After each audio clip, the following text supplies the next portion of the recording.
Shall we start? I suppose. Yeah, I mean, at some point There's we really, had... like no point in really waiting for other people to get here. We may as well just... No, I mean, it is kind of... It's not like we're waiting for a third chair to pull up out of No. nowhere, so... Yeah. Good morning! Hello, friends. I'm Josh. I'm Kara. Welcome to Crafting Critters. At some point, we need to script this out. I know. We say this every time, but Every time... it's still true. Sometimes, I fear that may become the bit. Is that we need to script... No, eventually we will script it, because every time we do this, it drives me insane. We at least have to quasi-script it. Yes. Semi-scripting. Semi-script it, yeah. Yeah. Yeah. I've been a Critical Role fan for almost 10 years. And I've been a Critical Role fan for, 6 months. Sorry, I'm just thinking of how long I've been a Critical Role fan, and now my knees hurt. And I'm older than him, so imagine how bad my knees hurt. Okay, well, you also... You have separate reasons for your knees to hurt. Let's be real. This is true. I'm still working on the same headband I was working on last time, the new maroon one instead of the blue one that I'm hoping to make slightly thinner.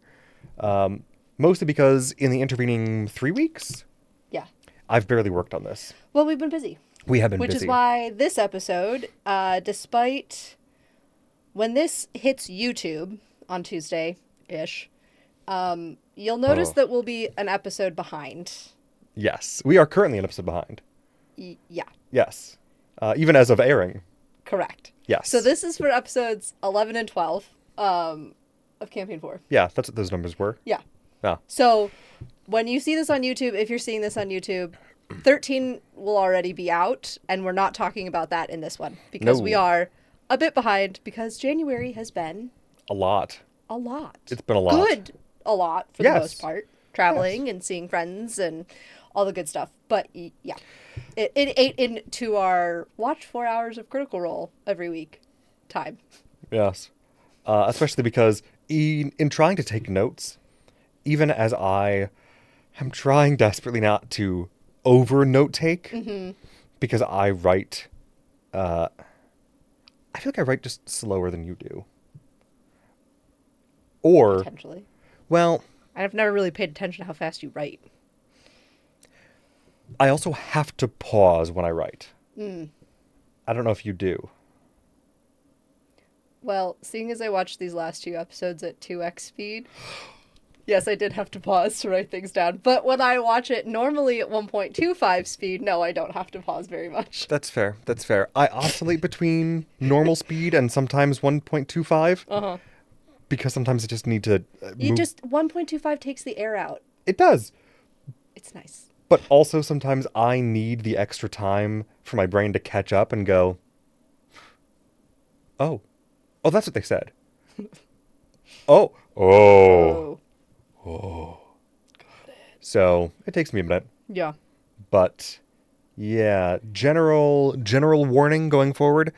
There's probably going to be some spoilers here and there for if you haven't caught up. Well, I mean, if you haven't caught up to the point that we have, which is not caught up, but caught up through episode 12, then There will be spoilers. we're going to be talking about it. We also That's what we're often- here for. We don't talk about this show outside of here and now. Correct. And it's also possible that we will discuss a little bit here and there, on rare occasion, campaigns 1, 2, and 3. Yes. And the animated shows. Yes, little bits of. Right now, most likely not a lot, especially because I don't It's know. my fault. Well, again, January's been busy, Yes. so it's not like you've had much time to catch up on campaign 1. On anything. Though I I'm know. not caught up on my real life work either. Oh, that's okay. I'll pretend we don't know that. Yeah. That's fine. You're perfectly caught up. You just haven't responded to those messages yet. Uh-huh. Right. Yeah, I'm totally not behind on even putting the YouTube video up for the television episode of Hyperfixation. Ah, that's fine. It's fine. I haven't done the That's images fine. either, but it's fine. Yeah. Images. Anywho. That's right. I in gotta case- do images and sources for for your February episode. Yes, from my February episode. For anybody who's watching us on YouTube who doesn't know, we also have an edutainment podcast that we release twice a month called Hyperfixation Investigations. It's usually linked somewhere around here. Yeah, I think it's somewhere around here. Yeah, and we talk about all kinds of things from modern culture to ancient history to how cranberries are farmed, etc., etc. So if that's anything you'd ever be interested in, we encourage you to go check that out as well. Yeah, we do a lot of weird variety of fun stuff over there. Oh yeah, very fun. Yeah. Usually between like 40 minutes to a little over an hour. Mm-hmm. Though we've been keeping it a little closer to the 40-minute mark. Yes. Recently. Well, under an hour. We've been keeping it under an hour, for a which is bit. good. We've kind of gotten it down, I think. Yeah, now. usually. We're like almost done with our first 2 seasons now. We're like 2 months away from being done with season 2. Girl, you gotta stop acknowledging the passage of time. It's No, horrifying. it's so fun though. It is. Time is a weird soup, and often a horrifying one. Yes. Oh. But anyway, so yeah, January's been busy. We're an episode behind. We'll get caught up probably by mid-February Yeah. to be completely caught up on this. We should be fine with that. It's just Yeah. it'll take time. Yeah. Anywho, if you haven't already noticed that Josh and I are working on some stuff, and like he mentioned, he's got his little knitting here. I didn't actually introduce that, did I? Yeah, part of our little shtick here is that whilst we talk about Critical Role, we are also crafting. You can probably figure out where the name came from now. Crafting. Critters? Critters? Who? Us? I would never. I am a crocheter, and Josh is a knitter. And like he had mentioned briefly, he's working on a winter headband Yes. thing. If you want to see the last one I made, I wore it in the last episode we did. He did. I didn't bring it this time because it's not done. cold enough for that right And it's now finished. down here. Well, it's cold outside, but not in here. Yeah, no, it's warm down here. And We opened the vents, so all the hot air is actually coming down to the basement. yes. But also I just left it at home. Yeah. And I am working on, for those who are curious, giant granny squares. I have one that's completed. It's not blocked yet for those who know what I'm talking about, but I'm making a granny square weekly temperature blanket. So the inside color here is showing that there's been precipitation during the week. The inner color here, which makes a snowflake, it's harder to see it with this specific yarn for whatever reason, but the inner color correlates to a yarn that's like the low temperature of the week, and then the outer color here is the high temperature of the week. So I'm working on catching up some of those for the month of January. Yes. Which we're excited about. Which should be a fun, Yeah. Year-long full- project. That's the word I'm looking for. Yes. Yes. Yes. So if you're also Long term. a crafty person, Long-term. we invite you to join us in your crafting, whatever that is. Loom, weaving or scrapbooking or coloring, really anything. And there will probably be times we do crafts that are not just these crafts, but Yes, most likely. this is Sorry, what we started. I am a mess. What? That is the joy of doing crafts live while streaming and also talking about something that we're very passionate about, is keeping track of our stitches. Oh, it's awful. It's Where part we of are in why our patterns. I actually have a hard time watching while knitting currently because I'm not yet that proficient. So if I try to knit while I watch, I have to allow myself to dedicate my eyes mostly to the knitting and then look up every once in a while. And sometimes that's tough. Yeah. And sometimes I catch myself going, oh, yeah, this is very Oh, no, what did I do? What have I done? It's dangerous. And even then, sometimes I look up for half a second and I swear I have no idea what happened to the last stitch. Yeah. Not a clue. Yeah. Well, it's like I was working on that one that I showed you guys when we were visiting some friends in St. Louis. And I was working on it. I think it was in our hotel room. I can't remember now if it was at our friend's house or in my hotel room with our other friend. But I don't think you worked on it much at... No, I came to it the next day and I looked at it and I house. went, what is going on? And I had accidentally added a whole, like, extra corner to the piece. So instead of being 4 corners, it was 5 corners and it was throwing everything off. And I was like, okay, I guess I just have to redo all of this. How did you do that? Man, I don't know. Okay. Clearly I was distracted. No, there was nothing to distract you there. No, nothing at all. Nothing. Nothing at all. But yeah, so shall we dive in? I Now that we've kind of suppose. done our introductions? Yeah. Long-winded as they always are. Well, it's who we are. We try. We do. Someday we'll shorten it down a little bit. When we have a script. A little. Script. Yeah. Scripts help. Script. We keep saying we're going to do it. Check back in April. Yeah. April. Yeah. We'll be fine. It'll be great. Where did... I'm trying to remember how Make Merry began. Cold Open was the Seekers crossing over the Develmar Pass. Yes. Going through the little town. Yes. Yes. Yes, that's right. The storm rack to the south, which I did not realize, wonderfully aptly named. When Brennan was describing that the storm rack have been in a storm for the last 70 years. Yeah. Enjoy that a lot. I even in episode 12, so this isn't too much of anything, but something that I thought of at the beginning of this episode that I didn't see us really delve into was how much is Aranessa specifically physically and magically affected by any damage to the Golden Orchard. Yeah. Let alone, they've only kind of alluded to lessening of the Royce house magically via the closing of the doors to Fairy. Right. Yeah. And I'm very curious to see if and when we get more of that.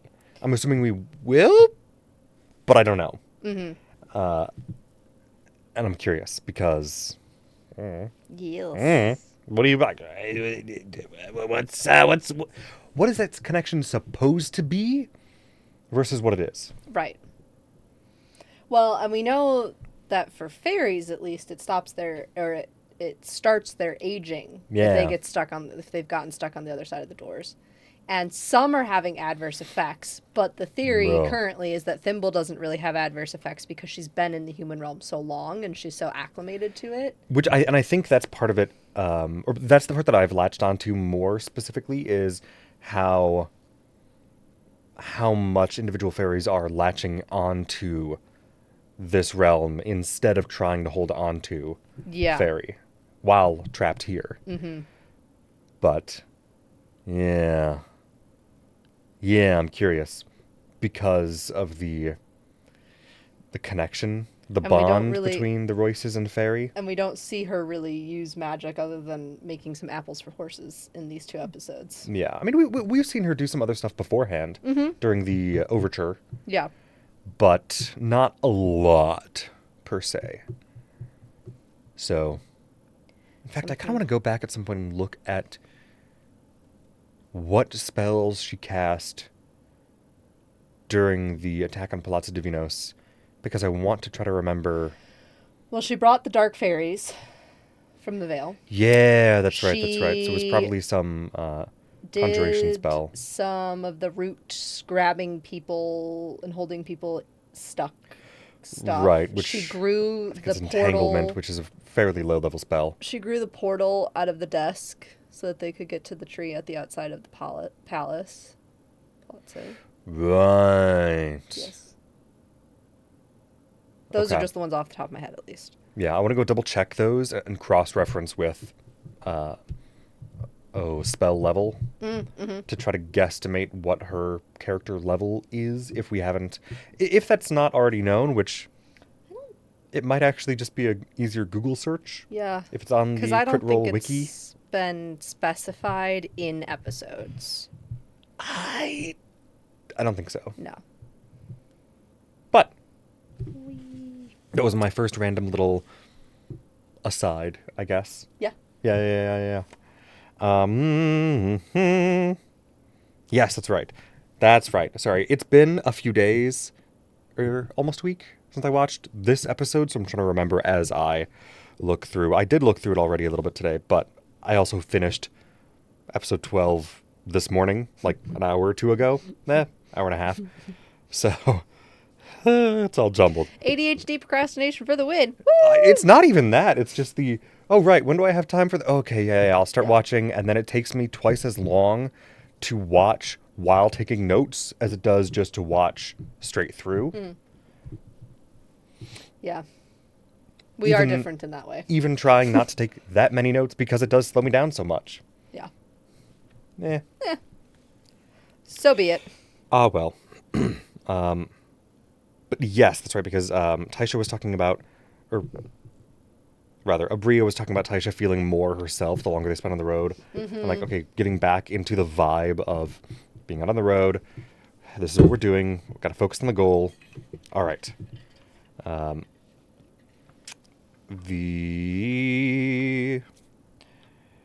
Of course, Vela's not being used to traveling companions makes sense. Yep.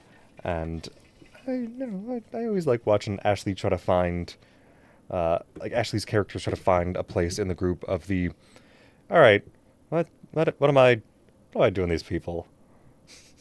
What the hell's going on? Because she had, especially, how much do I say about that? There was a bit of a similar vibe at times, especially in campaign 2. Because that was still during the Blind Spot era, Okay. where she was filming Blind Spot in New York and then would have to come back. So it was very much a, oh, she's gone. Oh, she's back. Oh, she's gone. Oh, she's back. And it was kind of a weird, all right, her character has to kind of figure out where her place in the group is. Right. Like a few times until it finally settled in once Blind Spot ended. So less of that in campaign 3, which was nice. Yes. And now, none of that as a player in campaign 4, which is great, but I like that her character still has or she's bringing out in the character that kind of, we're vastly different in so many ways, and I have to try to figure out ways to relate to you people.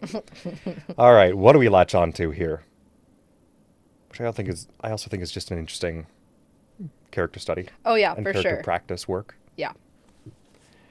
And Octus intellectualizing his current condition instead of actually emotionally processing it, because that's the only way he knows to process it. I was like, oh, I felt that. Yeah, I felt a little unfortunately seen. A little called out, but it's fine. What? No, not No. called out. No. Not at all. No, it's fine. But I did appreciate the, all right, just go analytical mode. What is this? What is that? Okay, don't need sleep, don't need to eat, don't need to breathe. Which I think they've covered most of that before, but just still okay, figuring this out. Yeah. And I love the world building via the roads! Yes. The road system!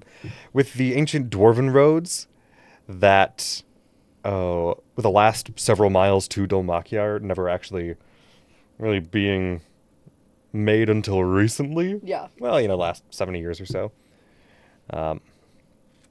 Which, again, A, it makes sense, but B, it's okay. Giving us a glimpse into each civilization's past, as well as current conditions. And Well, and that Dolmakiar was known as the City of Shields. And then... So I'm trying to read my own handwriting. My ink smudged weird. Yes, no. Dolmakiar as the City of Shields. Instead of now being enemies, these two cities, they're now trade partners. Yes. Hence why that road ended up getting finished. Yes. And because they say that Riesengürtel in episode 12 is the Giant's Belt. Yeah. Which I didn't realize until partway through. I was like, oh, that's why the episode is... Called that. Yeah. Yeah. Yeah, of course. But anyway, still, And the episode shape 11. of the city is like a belt around the mountain. Right, which that I'm like, oh, this is good stuff. I love when a fantasy when I've had I can speak, I swear. I love a fantasy city with a good gimmick. Mm-hmm. And the fact that Brennan just went, I got it. This city, thin, tall, long. Cliffs everywhere. Yep. Cliffs everywhere, thin. All kinds of little things about very vertical. giants and giant parentage. Yes. Strong theming from the Einfassens. Which is interesting because we're getting a lot of dwarf yes. culture showing up in the Dvalmar Pass and here in the city. Yes. And yet, House Eisfassen is descended from giants and kind of rule over this area. And so that's like an interesting... How did that happen? Yeah. I'm intrigued to see more of that because I want to know what that relationship is like. Yeah. But, yes. Anywho, episode 11. Yeah, the cold open was pretty much just a little aside about dwarves that are sad living along the Dvalmar Pass. And yes, but I did really appreciate learning more about the name. I think this is the first time we've gotten the name of the goddess of the forge. Or at least it's the first time I remember. I thought she was the primordial goddess of earth. Well, we got both. We got Troja, goddess of the forge, and we got because Troja was at one point supposedly or Trojana. I got Tana and Trojana. Yes, Tahana was supposedly or was the primordial of the earth. Uh-huh. And then Trojana was the goddess of the forge, who were apparently supposedly married, if Julian is remembering correctly. Because that was, I don't remember what Matt rolled, but it was well, you have a noble's education, so you'd probably remember this. And of course, we didn't get they were married from either Valus or Taisha, so that it could have been, or I wonder if it's also part of the later stories of them, with both being kind of they're in the past now, so who knows what the truth was. But either way, fun if they were, fun if they weren't, and it's chaos, especially with the followers of Trojana. Yes, the shattered statues to Trojana having the comeback writing on them. Yeah. That was itself seemingly a desecration of a wall to Tahana. Yeah. Yeah. Yeah. Good shit. The world building's great. Always a big fan. But yeah. Yeah, because then we went to the Seekers table. Sorry, Schemers. Schemers. From the Seekers to the Schemers after the cold open. Yes. Which I like that we got a little bit of everyone in this episode. Yeah, that was nice. Especially as like a little mini transition. Yes. Yeah. No, it was very nice to get all right, so we're checking in on these guys again, and then, back to the scene that we got the start of last time with the Schemers. In the tavern. Yes. Did I write down the name of the tavern? I know I did last 7 time. Stars. Yes, thank you. Yes. Yes. Good gods. I'm a mess. I'm trying, I swear. But why did I do that? What happened to you? Sorry, the stitch is... Oh, no, we're fine. We're fine. It's just messy.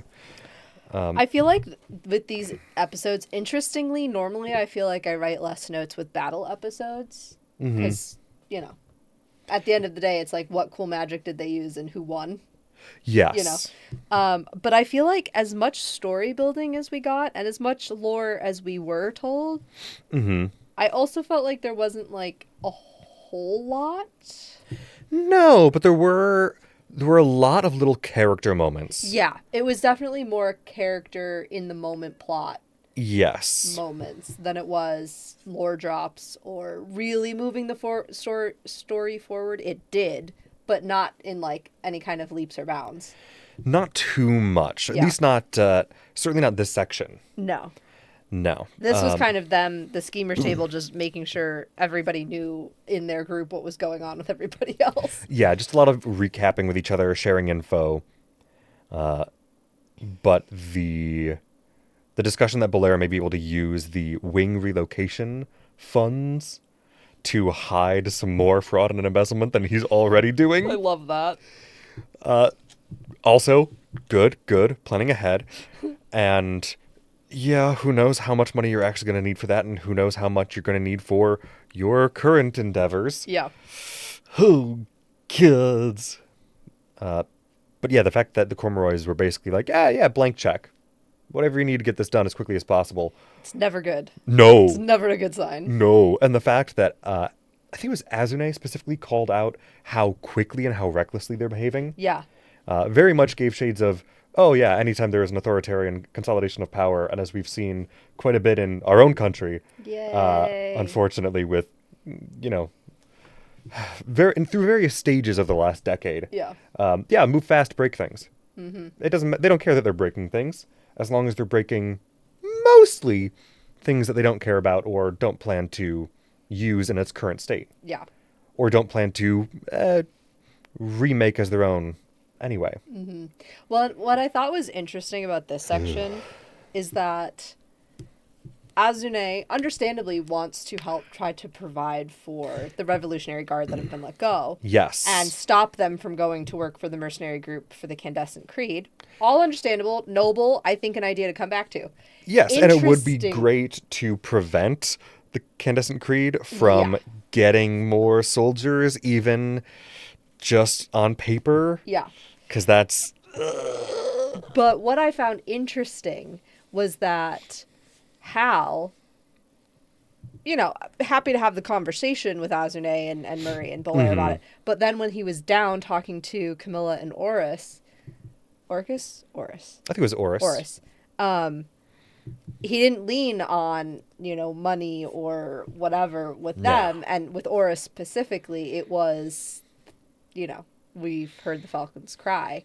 Yes. And this interesting, I think, idea of like, okay, yeah, there's getting a force pulled together, and there's two different ways of doing that. Yes, and a lot of that is like mercantile, and you have to understand too. I feel like it's an interesting place of character development for Azune because the Falconers Rebellion was the first time he was a soldier, right? And he has spent now half of his life as a Revolutionary Guard post that, whereas Hal fought for a paycheck in the War of Axe and Vines, did not fight in the Falconers Rebellion, right? But is tied so intrinsically to the Falconers Rebellion and to the city as a whole that he's like, no, we just need to. He doesn't say this obviously, but I get the vibe from him where he's like, no, we need to lean on people's loyalty and remembrance of Thiazi and the Falconers Rebellion, and yes. We don't have the reach or the funds to compete with the Candescent Creed for hiring mercenaries. No. There are other ways to bring people into the mix. Not to mention just how much more blatant a threat that is to the Candescent Creed to be trying to poach the people that they're trying to poach out from under them. Yeah. Immediately raises suspicions, raises hackles, gets them on your ass. Yeah. Instantly. Even if not, obviously it will directly make you a target. Even if even if he already is to an extent, you can get away with a lot more if it's just, we have a network of random people in the city that we just talked to. There's people around who they're just good, concerned citizens. We're just, we're all well connected because we all know each other. Right. And is also generally more of the vibe of, the guy in your neighborhood you can trust more than some guy you paid from who knows where. Yeah. Because, you don't want him getting paid by that guy. Sure. But, you can trust the guy from down the street 10 times farther, at least. And I appreciate seeing even a little bit of that. But especially in that interaction with Oris towards the end of the revelry, I guess, Yeah. in the bar. Let's see. Did I have any other notes on this section? First of all, I just love Camilla as a character. Oh, yeah. She's just funny. Very fun. We love her. We have the name Varen Codorn. Yes, that's right. Where did I write that down? Where was that name from? Varen. He's somebody that they want to reach out to. Yes. And,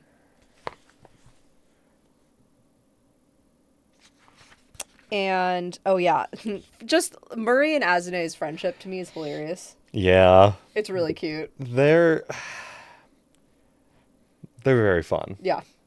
But then the big thing that kind of wrapped up this section was that Azune still has Thiazi's glyph.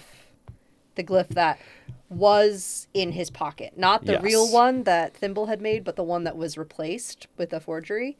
Mm-hmm. But it's still unbroken.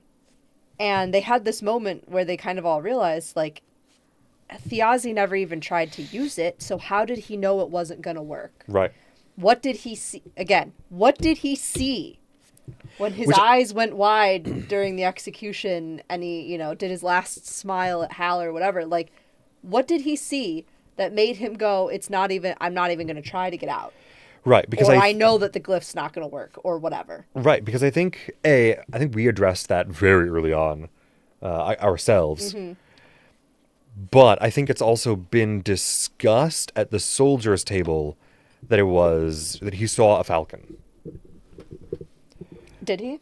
I'm pretty sure that was discussed at one point. I forget which episode at this point, but it was maybe halfway through the soldiers' run. I do remember them discussing, he saw a falcon. And I don't remember where they learned that from. Yeah. But I remember that coming up.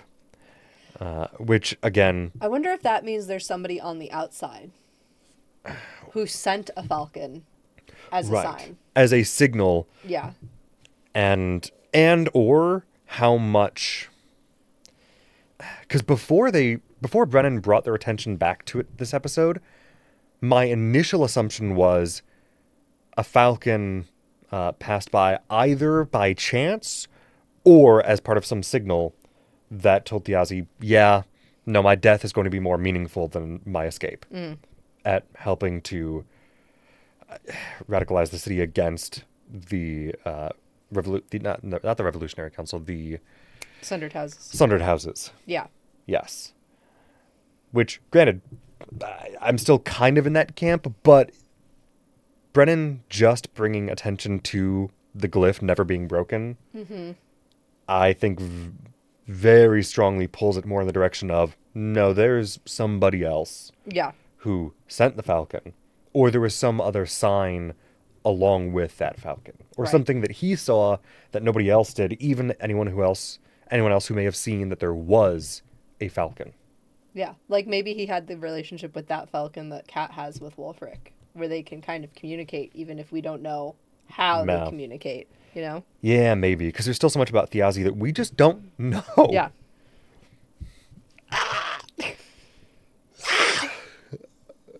I want to know. And we've spent so much time with Thimble and been avoiding certain Thiazi questions. Partly out of coping and grief, I'm sure, but still. Yeah. I need to know. Give me crumbs. Give me a few more crumbs, please. I need them. And the other thing with this section. Yeah. Palata Divinos. Right. Yes. Yes. Yeah. Who the fuck did that? I mean, obviously the Taconuses did it. Oh, probably. But, yeah, the feast in the middle of an empty palazzo with a banner saying, you know, enjoy the feast, we've gone back to Fairy. Yes. Like, did I write don't you think other people would notice if the doors to Fairy were open? Yeah. And just like, how are you going to convince people that that's where the voices went when... Well, like, if there's wouldn't it disrupt the magic in some way or another, or the fairies would start talking about it that are on this side, or... Maybe, but if there's no one to contradict your story, Yeah. it doesn't matter if your story doesn't make sense. Hell, even if there are people contradicting your story, if you have enough influence, it doesn't matter if your story doesn't make sense. Yeah. Lie your ass off all day. But yeah, I think it was Aura saying a goodbye feast of the Royces on their way to Ferry. Mm-hmm. That I think the way that they talked about it, I think sounded like they're trying to convince people, oh, they figured out a way in that maybe only they could take. Or they figured out, oh, well, it was a one-way trip. Who knows? But either way, there's so many weird questions about it and so much that just obviously doesn't make sense. Right. Well, and Oris and Camilla were both talking about how, like, there were the families of servants Mm-hmm. who were at the gates yelling about how they can't find their family members and where is everybody. Uh-huh. And instead of, in the very socioeconomic class divide, like, nobody cared. Yeah. That all these family members are out there screaming about their missing loved ones and, like, just either partook of the feast or gossiped or, made themselves seen and then left in the case of Camilla and Oris. Yeah. Very, very upsetting and frustrating. Yeah. And I don't remember if they said... Damn, I didn't write it down. I don't remember if they said if some guards eventually escorted the dwarf away who was outside asking about where his daughter was. Yeah, I do remember that vaguely, yeah. Yeah. Okay. As long as I'm not the only one imagining that, then it's probably more or less what happened. Yes. Yeah. Either way, very, very concerning. Yeah. And very frustrating because, yeah, of course, they've got to have some contingency or some plan, not even contingency, but some plan for explaining what happened to House Royce beyond oh yeah, we slaughtered them. Mm-hmm. Because they could have done that. They easily could have gone, yeah, we slaughtered them. That was us. Hi, guys. But I don't think that's the kind of attention that Taconis wants. No. No. They seem much more comfortable in the shadows. Strangely. Who would have thought? Oh. Is my tea cold enough to be handled? Yes. This is skipping up to episode 12, but it's kind of interconnected. And we'll get to it, I'm sure. But yeah. I'm starting to question whether or not the Einfassen in the city is going against the grain of the house Einfassen. Yes. Because we've seen him dismiss the Revolutionary Guard. We've seen him be kind of a dick. Mm-hmm. And when we meet Lady Ingrid and Lord Einfassen, like the head of the house, Lord Einfassen. Otto, yes. Yes. You do not get the feeling that they're, like, trying to work with the Taconises to take over Dolmakyar. No. At all. No. Which... No, and again, we'll get into this more later, but I still have... So I'm really wondering if, like, local Dolmakyar Einfassen is on the take. It would not shock me. Cormoroys or, No, especially given, I think even Brennan called this out during the cooldown, how large these noble houses are. Yeah. Like, regardless of, oh yeah, these noble houses are not a monolith. Mm-hmm. There's how many people with the last name Einfassen? They have how many vassal houses? Yeah. And then for each of the sundered houses that's true, what are we, I don't know, is he speaking with Otto's authority, or is he just claiming to speak with Otto's authority in Dolmakyar? Because he can. Yeah. He's the one who's there. So we can just make whatever decisions and, I'll let my family know what I'm doing later. So, Yeah, I'll let my family know what I'm doing later. Yeah. They'll thank me for it. Yeah. Hey. No, I am increasingly convinced that is likely. Mm-hmm.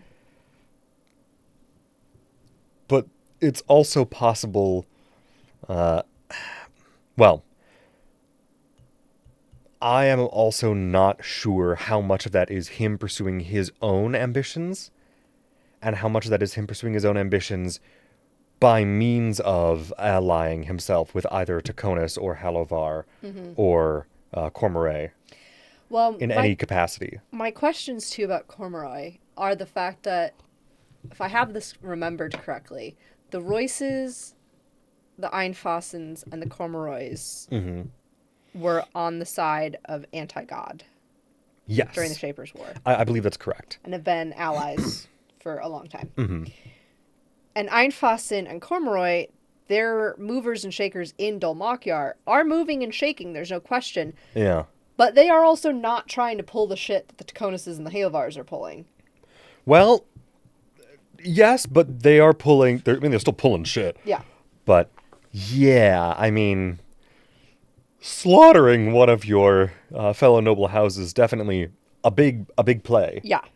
And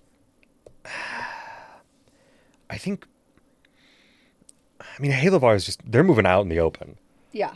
Like, yeah, they're doing underhanded shit, but since most of it is out in the open, I think they're the ones drawing a lot of attention. That I think is part of what's making it possible for the others to do as much as they are. Yeah. Because they know, yeah, they're the big obvious thing that's going on right now. Pardon. Yeah. Yeah, And I wonders. I think that kind of wraps up that section, though, don't you? Yes. Sorry, I got the tiniest bit of hiccup. I'm desperately trying to fend off. So we moved on then to the soldiers, Apologies for my slow response and unresponsiveness. where we found the statue petrified version of Sid. Yes. Yes. Cadigan gets the basilisk heart, 2 kidneys, and the stomach, as well as a vial of the stomach acid. bile. Yeah. Yeah. Thank you for writing that down. I knew you would write down exactly what was taken, and I just went, he's got some of the guts. Yeah. The sheet of paper that Teor found in the midst of the battle was written in Old Oberdemian and then had Dwarven and arcane symbols on it. And essentially what they get to is this phrase, say this precisely. Warrior, reach your senses, tell me true, do the dead draw near. Amongst other papers that they find on the Night Ceramai, they find out about the port town of Houndsport. In Ganalier, they find out about Trimus, who we're guessing is a Taconis, though we're not sure. Based on the name, that sounds Taconis. Yeah. We hear about Captain Lantry Ferris of the Spurring, who's also in that area. And the Bay of Garathai, is that how they say it? How did they say it? How do they... I gotta see it. Oh, yes. The Bay of Garathai. I think it's Garathai, I think it's Garathai. Part of the Sea of Imlay. Right. Where it reaches into the Barrowdal. Yes. And the lands of the dead goddess of life, which is interesting. Oh. So, one of the fun things I have written down is Team Wheels. Yeah, I also Because hang of on. the cart. Was it on this page or? Yes, on the next page. I literally wrote, "Are you Team Wheels or Team Horse?" Yeah. Personally, I gotta go Team Wheels. And I brought this up with a coworker the other day who does not watch Critical Role at all. I just went, "Hey, you had to choose between horse and wheel. No context really. Just you know what? I'll give you the context of cart and buggy, or horse and carriage. Wheel or horse." He said horse. Okay. Because of course, well, they're intelligent, beautiful, fascinating creatures that deserve much respect. Yes. And with whom we have been allied as a species for a long, long time. And have been incredibly useful in the civilization growth of various cultures, the growth of various cultures and various civilizations as they move upon the world. My counter argument, which I think mostly got through to him, was, yeah, but horse is scary, man. Horse is intelligent, therefore horse people. People, scary. We don't do people. Any animal that is sufficiently intelligent to be considered people, to me, I'm going to need a second, right? Like, ravens, dolphins, Elephants. elephants, octopodes, horses. They're people. Yeah. And like I gotta take a second to assess each and every one of them going, I don't are you okay? Because every single stable or location that has horses at all, every single one of them, without fail, has, oh no, you don't want to go down to the stall at the end there. That's Steve. He's not nice. And by he's not nice, they mean he's tried to commit murder 7 times this week alone. And it's only Tuesday. My kind of horse. Like, Just saying. what do you mean he's not nice? That horse is out for blood. Like, yeah, we're working on him. We'll be fine. What? So, I think I got through to him. But also, I just love how purely silly it is. Yes. There was one thing before. Oh, yes, the stolen noble finery that Brennan mentioned in the chest. Yeah. The way he said it, I think, quote, stolen noble finery that they're waiting to dress people with, end quote. Implying, and I think they address it a little bit throughout the episode, Yeah. implying, oh, they're dressing people up to look fancier before petrifying them. Yeah. Because obviously, if some nobleman or whomever is getting a random statue of some guy put in their statue garden, which is already a creepy thing to have. Why would you have a statue garden? But if you're going to, if you're, a man of means, you also want your statues to look like they're people of means. Yes. Most likely. Yeah. Well, that all of them are like superposed and. Yes, the pulley system he described for posing them before Yeah. petrifying, awful. Horrifying. Yeah. Great stuff, though. And honestly, not not horrifically dissimilar from an idea I remember writing down at some point for an eventual D&D game of, oh yeah, there's definitely some kingdoms out there that would use either spells or basilisks to petrify people, like noblemen who are on their deathbed. Like before they can die, or like if they're going to die, just go, all right, well, we'll pose you in some grandiose way. And then you, literally, your tombstone, your headstone is you. Like, you're not in the crypt. No, of course not. You are the crypt. Good. And instead of because, there's various noble institutions and or, I don't know, various tombs of famous peoples where they'll put, here's the actual, like, crypt where, here's the coffin and crypt where the person is, and then there's a statue of them above. Yeah. Why not just make the statue them and save space? And then you can't get people doing necromancy on them. It's great. It's 2 for 1. But this, infinitely more horrifying, especially with the revelation that comes a little bit later on of the, oh, warrior true, tell me, do the dead draw near, being an activation phrase of some Their kind. eyes just glow. And that they were specifically petrified in the moment of using the paladin ability Divine Sense. Yeah. Which typically detects fey, fiends, and undead. Within, I think, a 30-foot cone? 30-foot radius? 30-foot radius, I think. I'd have to double-check the distance on that. But that alone is terrifying, and I'm a little curious how they got them to use that ability in the moment of their petrification. And it's entirely possible that Brennan was implying that they asked warrior, tell me true, do the dead draw near, to A, convince them, oh, I need to use this to find out. Right. Or B, to compel them somehow, if they were also under the effects of a command spell. Maybe. Or not a command, but suggestion or something like that. It's possible. Didn't the Knight Ceremonite, charm Cadigan so that Cadigan couldn't attack him during their battle. Oh, that's right. So if he charmed the Yes. paladins and then said, "Hey, can you check with your divine sense?" and then they did it, and then they turned into stone. I forget which spell it was that he used, or if it was a fear effect. No, it was some kind of charm. Yeah, You're right. because it was the one where he feels like they're buddies, and so he can't attack him. Yeah. Yeah. Yeah, that would track. Even so, you got to get it right every time. That's rough. And, well, beyond rough, that's dedication. And again, horrifying.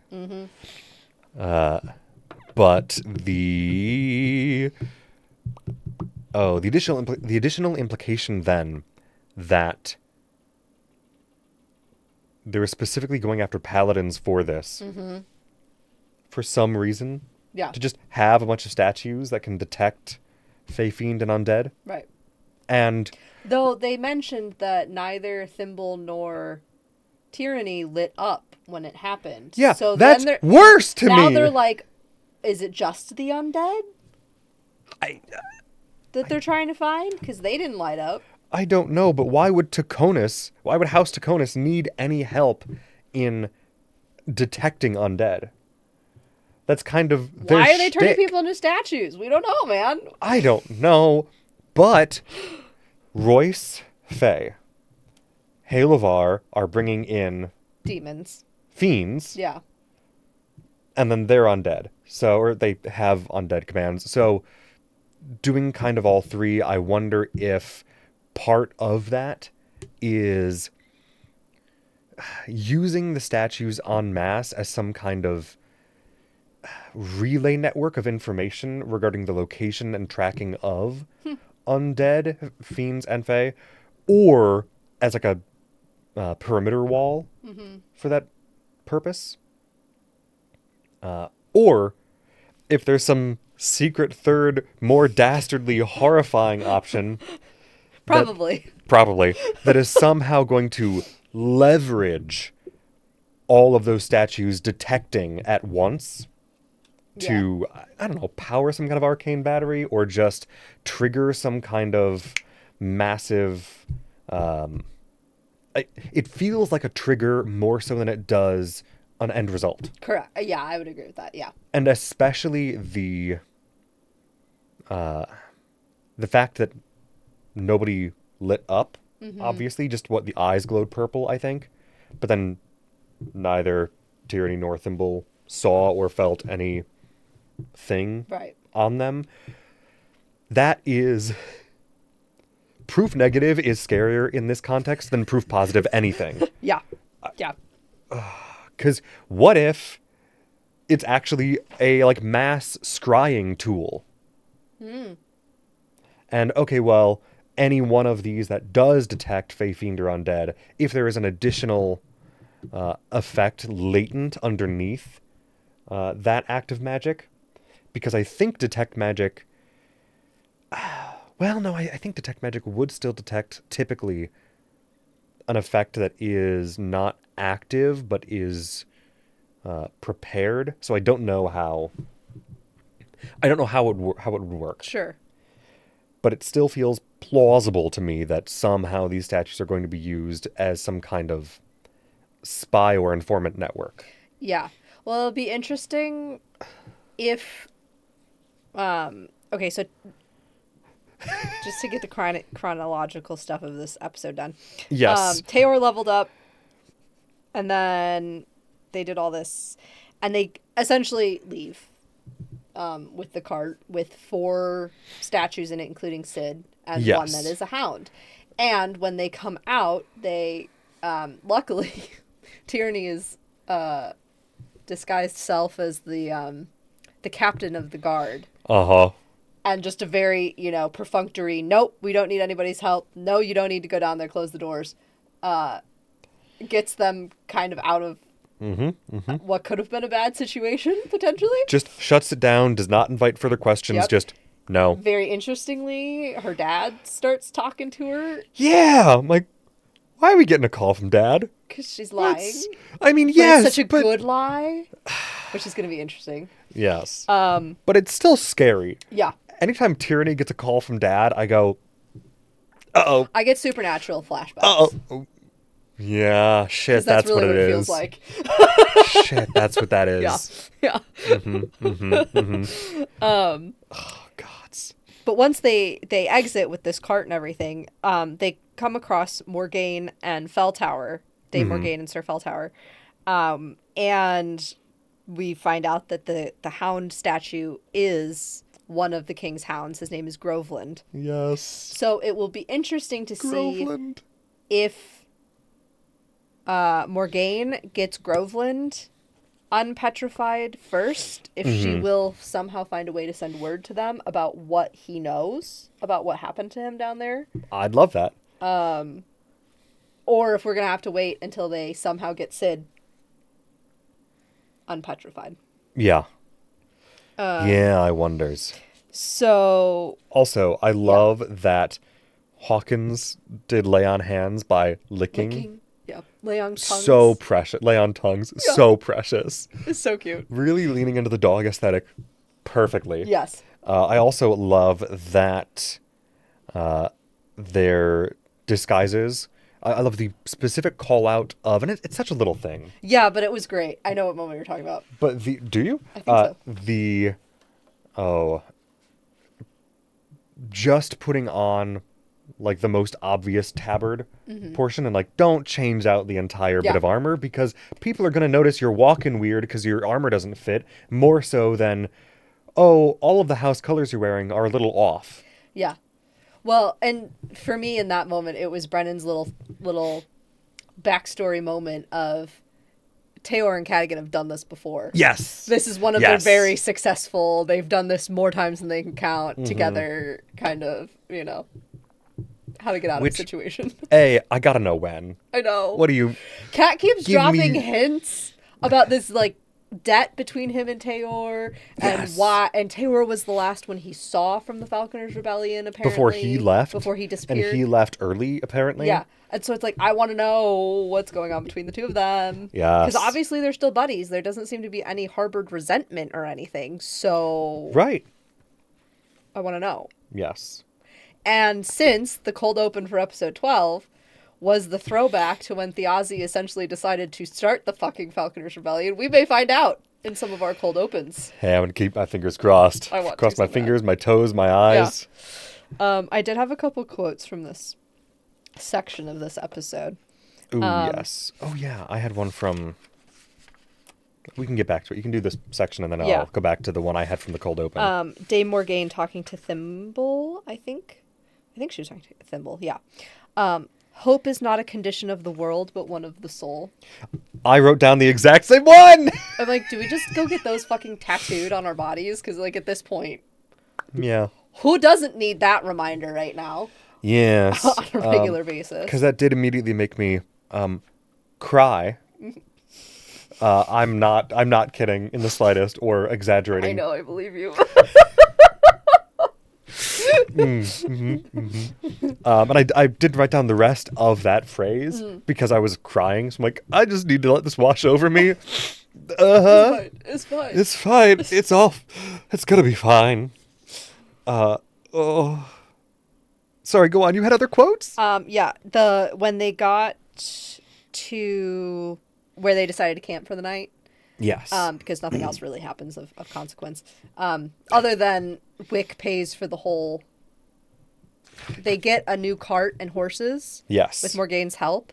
And they pay 100 gold out of the funds for the group. Yes. And then he uses his own money to pay the other 150. Yes, to pay for the value of the really horse and make carriage sure that they're that, taking. Yeah, that the farmer and the workers who use that cart and horses are properly compensated, which Dame Morgaine is very happy to see.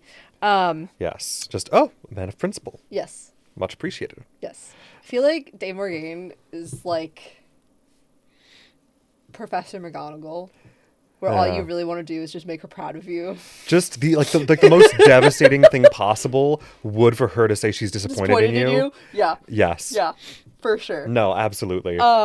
Which weirdly, and this is such a random addition to list of people who, if they said they were disappointed in me, I would cry immediately and be eternally distraught.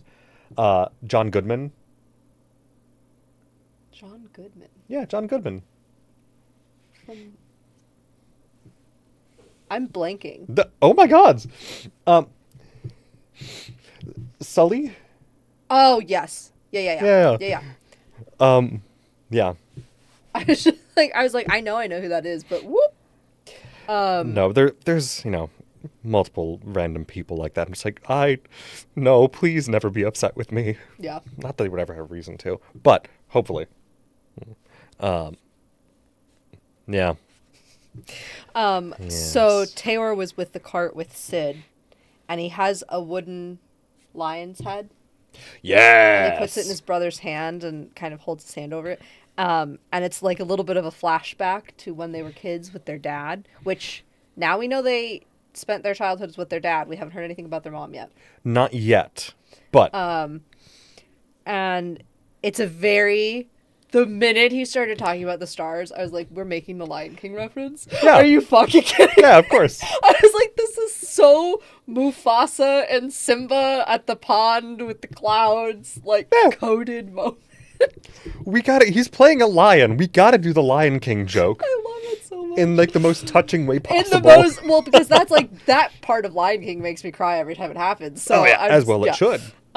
So the stars remember before the gods rose and fell. Before the wars began, our ancestors roared beneath the same stars you see now. They still watch, still listen, and when you doubt yourself, look up. Their strength still runs through your veins. Which, as a moon and star-coded person, also just like fire quote. I knew I wouldn't have to write down that whole quote because you would. That was one. I'm like, no, this is a cold shot. I'm cool with making. I don't have to write that. I can keep the episode going and just cry a little bit. Yeah, it's fine. It's fine. But that's right, because earlier in this segment, while they were still under Castle Delaunay, Tayor had, before even casting Detect Magic, anything like that, I loved the little call out of Tayor seeing a bit of his father's mannerisms in his brother's face. Yeah. Of the look of concentration. So cute. That then turned out to be the same face Tayor makes when he's doing... Yeah. Detect Magic. And other the Paladin... Divine Sense. My brain works. Probably. Sometimes. Now, a less moving quote, but one that I loved from the cold open, and not the cold open, but the schemers section of the episode, was Murray just, I have more experience eating ass than kissing it. Flawless. No notes. Yeah. That was hilarious. And how much that was just a, yep, nope, of course. From, I think it was Azune who was like, yeah, that makes sense. Okay, girl. But yes, back to the stars. Yes. I feel like I had something I wanted to say about the stars. No, I just really enjoyed that interaction. Yeah. And seeing, again, just the opportunity to get a little glimpse into Taylor's past in that way. Yeah. While also making the wildest Lion King reference. Beautiful. I love it so much. I also love Wick acknowledging and grappling with his feelings for the holiday that he loved. This is one of his favorite holidays. Yeah. And now the fact that he said it disgusts him a little bit to see all these people with this lie. Yeah. Yeah. I feel like there's a very real way that this campaign could be a villain origin story for Wick. Oh, it absolutely has the potential to be. I am kind of hoping and kind of thinking it probably won't be, but it definitely could. It definitely could. It definitely could. I also like the rest of this episode kind of really focused on Cadigan and Tyranny's friendship, which is also like very big brother, little sister vibes Well, on Kat's end. yes. Yes. I think Pardon. Tyranny probably has a crush. I get that a little bit. Like, of course she would have a crush on the guy that scares her the most out of that entire group of people. Yeah, She's fair. a demon, you know? But he sees her as, like, a literal child. And... Yeah, because I definitely, from him, get more of the, like, yeah. okay, this is a child who needs oh no, child who needs some parental influence. Oh, gods. And, like, none of these guys are going to do it. Yeah. Yeah. Where, no, she definitely, I think, looks up to him quite a lot. Yes, yeah. Yeah. But I will say, side note with those two, I think it was in the cooldown for episode 11, Whitney was talking about the reason that in the previous episode, she had Tyranny turn into the little girl. The little 10-year-old girl. Yeah. Was partly, I mean, yes, there were the character reasons, but there was also a little part of Whitney going, I feel like Cadigan's lost a daughter. And I need to test. I need to see how much this like. I need to poke at this theory. I'm like, oh, shit! I kind of love that idea. I do too. I love Whitney like theorizing in their own game. That's great. Yup. I could totally see it because he's got the bracelet or the necklace or whatever it was. Yeah. And the interaction he had with Ulbud's doll. And just the like bitterness there. Yeah. Yeah. I feel like either a daughter or a younger sister. Oh, yeah. Yeah. Could easily be either one or something else. I don't know. But it feels right. Yeah. Yeah. Especially because he's one of the oldest in the group. Yeah. So there's plenty of opportunity. Right. In terms of life experience. Yeah. Mm-hmm. Maybe that's why he left the Falconers Rebellion earlier. Maybe. Early. Maybe. And why Teor would never be upset with him for doing that if he was trying to go save his family or something. Right. Still don't know why Teor would be the one to know, unless maybe he was there when he got the message. Maybe. But even so, that's... Yeah. I don't know. And I kind of like the parallels of Valus and Cadigan both being these loners. But Valus is with all brand new people and having to learn how to deal with that. And Cadigan's having to, like, relearn how to be with Thimble and Teor in particular. And then, you know, having Tyranny and Wick along and everything. Yeah, there's a couple new people, but there's two people he used to know really well and who used to know him really well. And, you know, obviously, like, a basis of respect and friendship between the three of them, which is just cute. Yeah, no, but that's a good point. That's a good observation.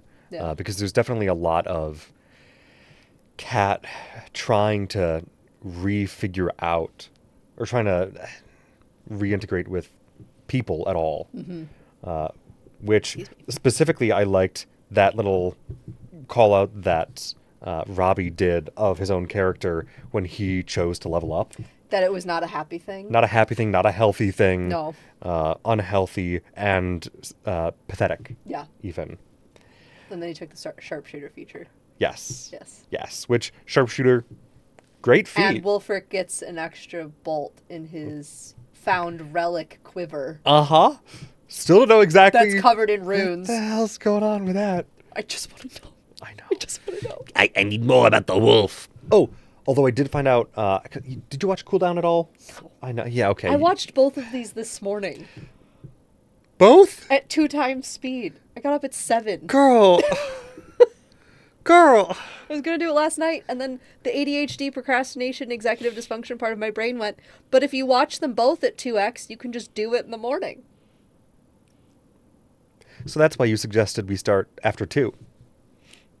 I also have an event to go to, so I had to shower before this, because it's fine. That makes sense. Anywho, sharpshooter, for those who don't know, I assume you have only some idea. Okay. I mean, I can pick up the context clues. Yes. But specifically, mechanically, ranged attacks ignore cover.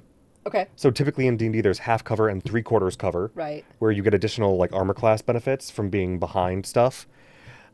You no longer have disadvantage in on ranged attacks in melee combat. Okay. So typically, somebody's within 5 feet of you with a sword, it's going to be tough to throw an arrow or dart in Cadigan's case with the Atlatl, around them. Yeah. And no longer disadvantage on long distance.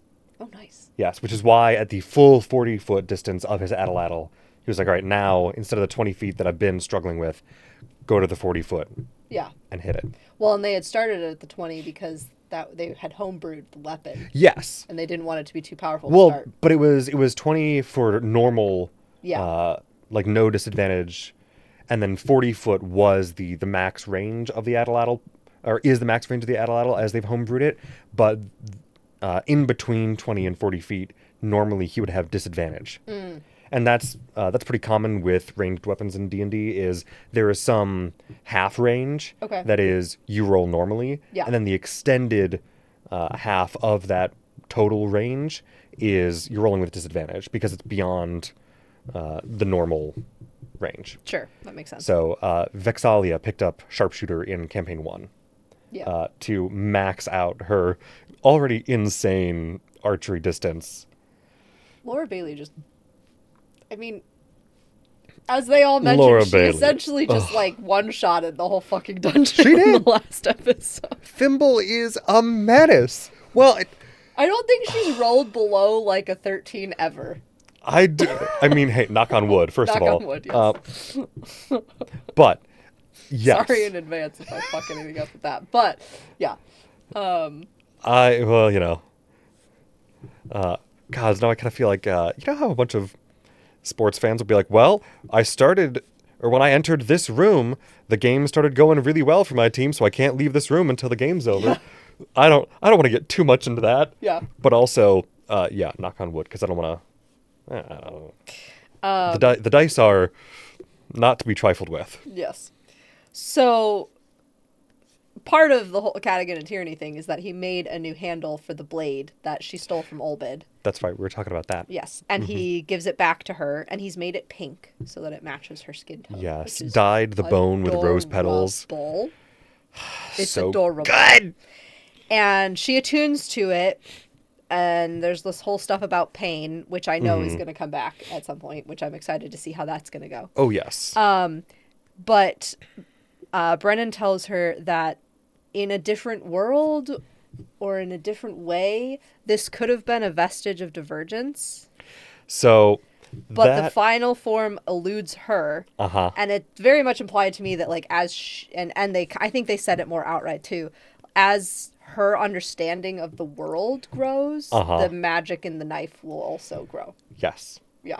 So, and I think you noticed a little bit how much the rest of the table went, vestige? Right. Vestige? And she's sitting there confused, and I'm sitting there confused because neither Whitney or I knew what that meant. Oh, this means something. Cool. So, vestiges of divergence are a thing that Matt made in Exandria. Okay. That the actual name itself comes from the event, the Divergence, which was the separation of the gods from the world of Exandria. And vestiges of divergence are powerful magical items from from before the Divergence, during the Calamity, which was this, war of the gods on Earth kind of thing. Horrible, destructive. A lot of people died for a long time. But those vestiges are insanely powerful magical items that, if they are not already constantly in magical or persistent use by someone who is familiar with them, they are specifically designed to be magic items that grow with whoever is using them. Interesting. And part of that was mechanically Matt solving the problem of, hey, I don't want to get rid of this cool magic item that like really brings the vibes of my build together. Yeah. Or like fits really well with the narrative of who my character is. Because, this other weapon we found is just a better weapon because it's got like a +3 instead of a +2, and it's got this extra ability. It's, well, no, this weapon or this cloak or piece of armor or shield will grow with you, and as like at certain either at certain milestones, it will level up effectively in its own way. And Matt would hand them a new like magic item card Nice. with an expanded description of, here's the new stuff you got. And sometimes it includes, oh, the stuff it could already do is now stronger and better, and it can do new things. Or sometimes it's just, oh, it can do new things, it's just that the new things are nuts. What? Or sometimes it... Pardon? And usually along with that, it takes on a different visual look as well. Okay. Yeah, so it changes physically as well as magically. Though, only to some extent, you know. But yeah, so when called it, or said it was equivalent to a vestige of divergence, that's part of why everyone went, I'm sorry, what? We get those here? We're doing vestiges? Even if only kind of slightly, barely, a little bit. Meh. Because there is a whole chunk of that you're about to enter, actually, with the Chroma Conclave arc in Campaign 1. Yeah. There's a whole chunk of time kind of dedicated to, well, the only way we're going to be able to fight all these dragons is to make ourselves stronger. And an easy way to do that is, well, there are these crazy, magical, powerful artifacts that we'd have to go hunt down, and it's a bunch of treasure hunting. But we got to go find these things, and some of them are already out in the world in use. Some of them might be hidden away somewhere. But if we can go find these things, we might be strong enough to, save people. And then vestiges have popped up here and there throughout Campaign 2 and 3 for other reasons. That's fun. Yes. So, fun, mechanically speaking, fun, narratively speaking. Yeah. And I'm so horrifically excited to see how this cursed dagger, because when he first said, oh, it's now enchanted. Yeah. When it wasn't before, he was explicit in saying, oh, this is now cursed. Yeah. I'm excited to see how this cursed dagger grows with tyranny's connection to and understanding of the world, and with pain. Yeah. Well, and the fact that the memory that was happening as she was attuning to it was a mother's love Yes. for their child, and a child that we know is likely dead. Yeah, probably. And a mother who passed, knowing that her children were probably dead. Mm-hmm. And so this whole, love that turns to grief and pain, and then tyranny's response being jealousy. Yeah. She's jealous of humanity. Yeah. And I'm like, oh, yeah. And with that, as she was bonding with the dagger, Yeah. Brennan specifically saying, quote, contract with a mortal family of sorcerers be damned. You are here to hurt the world. Yeah. Ooh, that's kind of rough. That's a bit rough. But also juicy. Well, and sometimes you gotta tear shit down before you can build it up again. Oh, absolutely. And who better to do that than a demon? Absolutely. Yeah. But it also gives me just the slightest bit of concern, slightest, for tyranny moving forward, because she definitely has a lot of baggage around how much can she control the urge to do pain. Mm-hmm. And if an Because we opportunity... haven't seen it a lot. No. Yet. But if an opportunity arises that would be,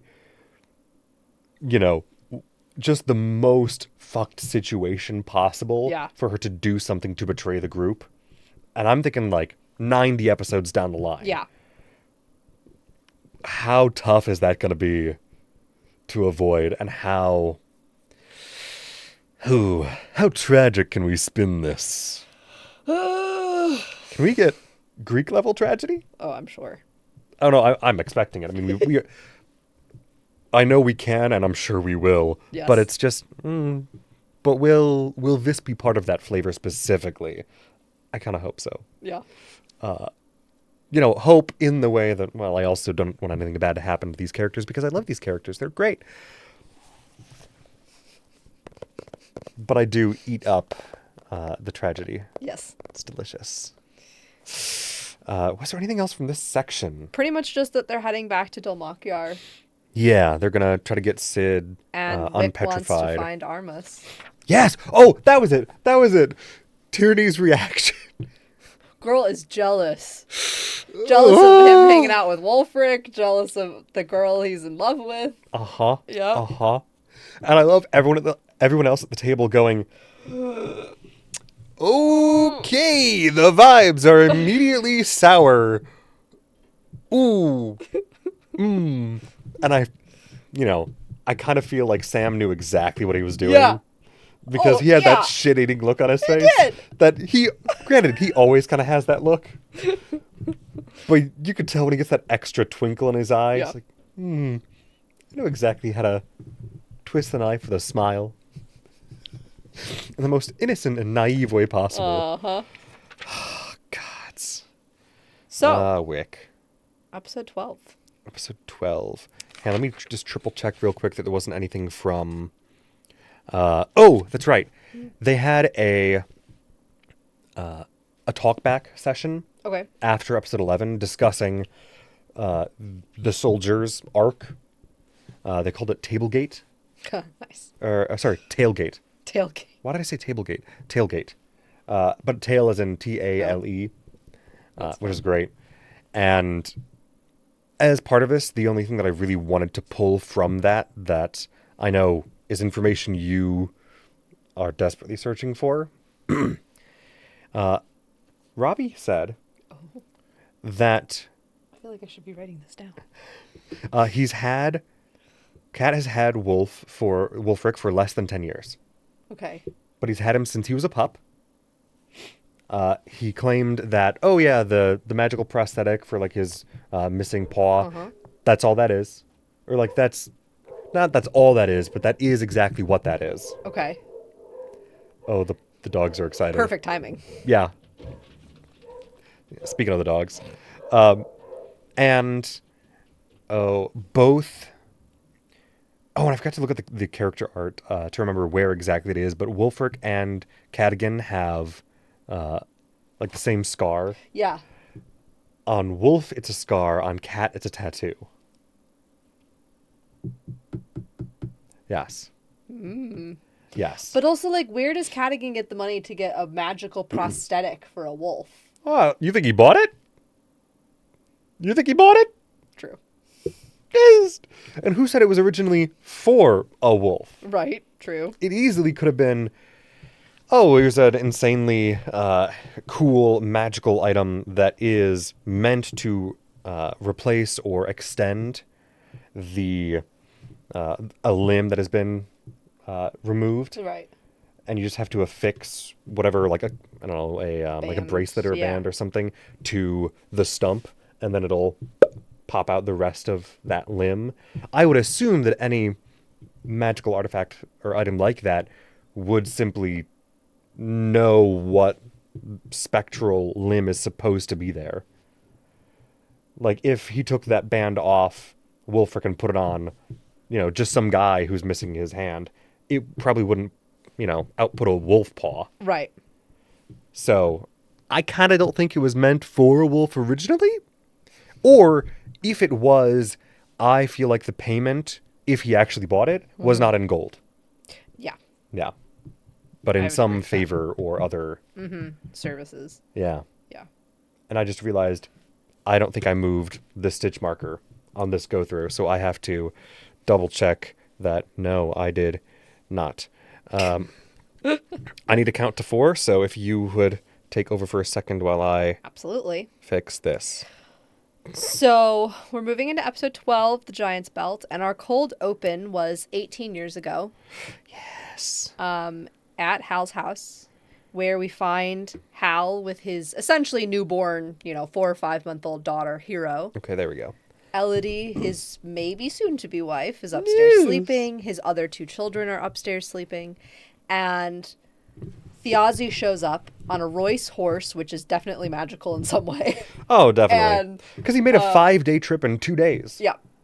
And the horse is just like, the horse is Maximilian from Tangled. That was immediately the vibes. Correct. Yes. All Okay, right. Wonderful. Understood.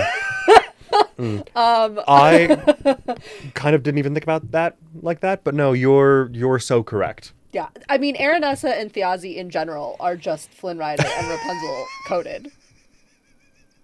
Are they not? God damn it! I can't well, Pascal, but Thimble instead. I can't really argue with it. Yeah. Yeah. Yep. Yeah. And he's dressed out in the Royce finery and all this different kind of stuff. At least to that extent. Yes. Yes, yeah. Yes. There's bits. Sure. I take it. There's bits I take issue with, but mostly that's on Aranessa's part. Yeah. As far as personality and place in the world and all Yeah. that. But also, yeah. Yeah. Yeah. And essentially, it's this moment between the brothers of Thiazi has really already made up his mind about joining the Falconers Rebellion and helping Loza and all of that. And he's frustrated with Aranessa and her family because they're not listening to him. And thinks he could convince them by going to fight, which I thought was an Right. interesting subversion of, not subversion, but, well, kind of subversion of what at least we've heard previously of people saying that he Betrayed took up her. arms against her house. Right. And it's like, no. That, well, at least at first, he specifically went, no, I'm fighting so that you will join the fight. Yes. Or that so that you will come to your senses and agree with me. Listen to me at the very Right. least. Yeah. So I'm wondering when exactly House Royce closed ranks with the rest of the Sundered Houses. Yeah. And, you know, we see him literally shed the Royce cloak Uh-huh. and stuff like that in there. And Hal is trying to convince him not to do it because he knows, you know, his younger brother is just about to throw himself into a dangerous situation. Literally and, saying, I just don't want to see you bleed again. yeah. And you could have this. You could have the wife and the child and the home, you know, that Hal was there for, you know, living with and everything. And Thiazi asks him to join, and Hal is essentially like, my life is here. Right. And my children are here. The woman I love is here. I can't. And Thiazi kind of tries to needle at him with the fact that Taisha has gone and is a warrior of her own right, which doesn't really move Hal all that much. No, and I wouldn't have expected it to. No. And But it is interesting that Thiazi tried with Went that at there. all. Yeah. Yeah. and essentially, you know, realizes he's not going to change Hal's mind. Hal's not going to get involved with the Falconers Rebellion. He and Thiazi and Thimble are trying to drum up support. And there was this moment, and I didn't write down the exact lines, I don't think of it, but this idea that Hal has a life and maybe Thiazi was only ever meant to be a story, Yes. Yes. which totally feeds into the he thought his death would be more serving than his escape. Martyrdom story vibes. Yeah. It definitely adds fuel to the fire at the very least. Yeah. And then we come into the episode. Well, hand with this bit. Yeah. For the cold open, the last little bit I had here was specifically the. I love the little character moments of seeing the family at this little snapshot in time. Yeah. But also as a fun little aside, because both Liam and Brennan are fathers at very different stages of fatherhood at this point. Yeah. Because Brennan had a kid like 2 years ago, I think. Maybe maybe 3 years ago. But just a few years ago. So his kid is still very young. Yeah. And when Critical Role was beginning, when it was still just like a kind of thing that maybe might happen, or like, oh, we might maybe be playing D&D with our friends, that's when like Liam's kids were still young. Yeah. So it's very like that age-ish, where Yeah. it's just very.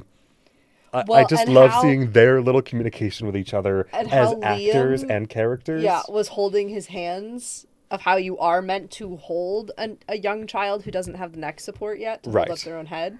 Which so often my mom complains about watching television and movies where there's supposed to be a baby and you know it's not a Oh, baby yeah. because they're not holding it properly. No. And so the fact Not that even trying even with sometimes, this what's it called? Not real. You're faking Object it. work. Yeah, but that's not what I was going for. No, I know what you're going for. I'm with you. Yes. I'm right here Yeah. with you, but I'm also not thinking of the word, and I don't Fantastic. know why. Pantomiming. Yes, thank you. Pantomiming. I just needed to talk about it for a minute, about how much I can't find it, Yep. and then my brain went, "Ha." But pantomiming holding this young infant and like pantomiming how you would properly hold them against your shoulder and how you can Yes. hold them in your arms and the whole time, and how he's like, no, we're constantly taking disadvantage because when you're tired with a 5-month-old, nothing saves you. And posing disadvantage on himself Yeah. to try to convince the fussy child to stop being fussy. It's Yeah. like, let's be realistic here. Yeah. It was right. it was really sweet. And Thiazi as an uncle, also a very sweet character. Like very clearly loves his nieces and nephews. Absolutely. And is involved in their lives and, whatever. But I love that part of the conflict here is not them necessarily disagreeing on, whether or not they love their family, Right. but in how they choose to go about expressing and fighting for their families. Yes. That I really appreciate just how easily complicated anything like that can become. And then the last little quotes of their departure being, "Don't go. I do what I wish. See you next time, brother." Yeah. Oof. Tough. Yeah. Heart-wrenching. Love It it. was so good. I loved seeing that. That was a great. I love any cold open where it opens with just one of them Yes. because you're going to get some good ass background character stuff. Oh, yeah. Yeah. Oh, yeah. Delicious. And I just feel like on the outside, like above table, Liam and Brennan feed off of each other so well. Yes. Well, I mean, they're all very good at it, but Liam and Brennan, I feel like, have a, yeah, that's fair. It's between both of their like shared like theater and improv experience and shared like fatherhood experiences. This scene in particular, as well as some of the other stuff that they've done, having just such tight chemistry. yeah, Yes, I agree. Beautiful to see. yes. Yes, but yes, then we do move into the episode. Back to the Seeker's Table. Woohoo! Ha ha!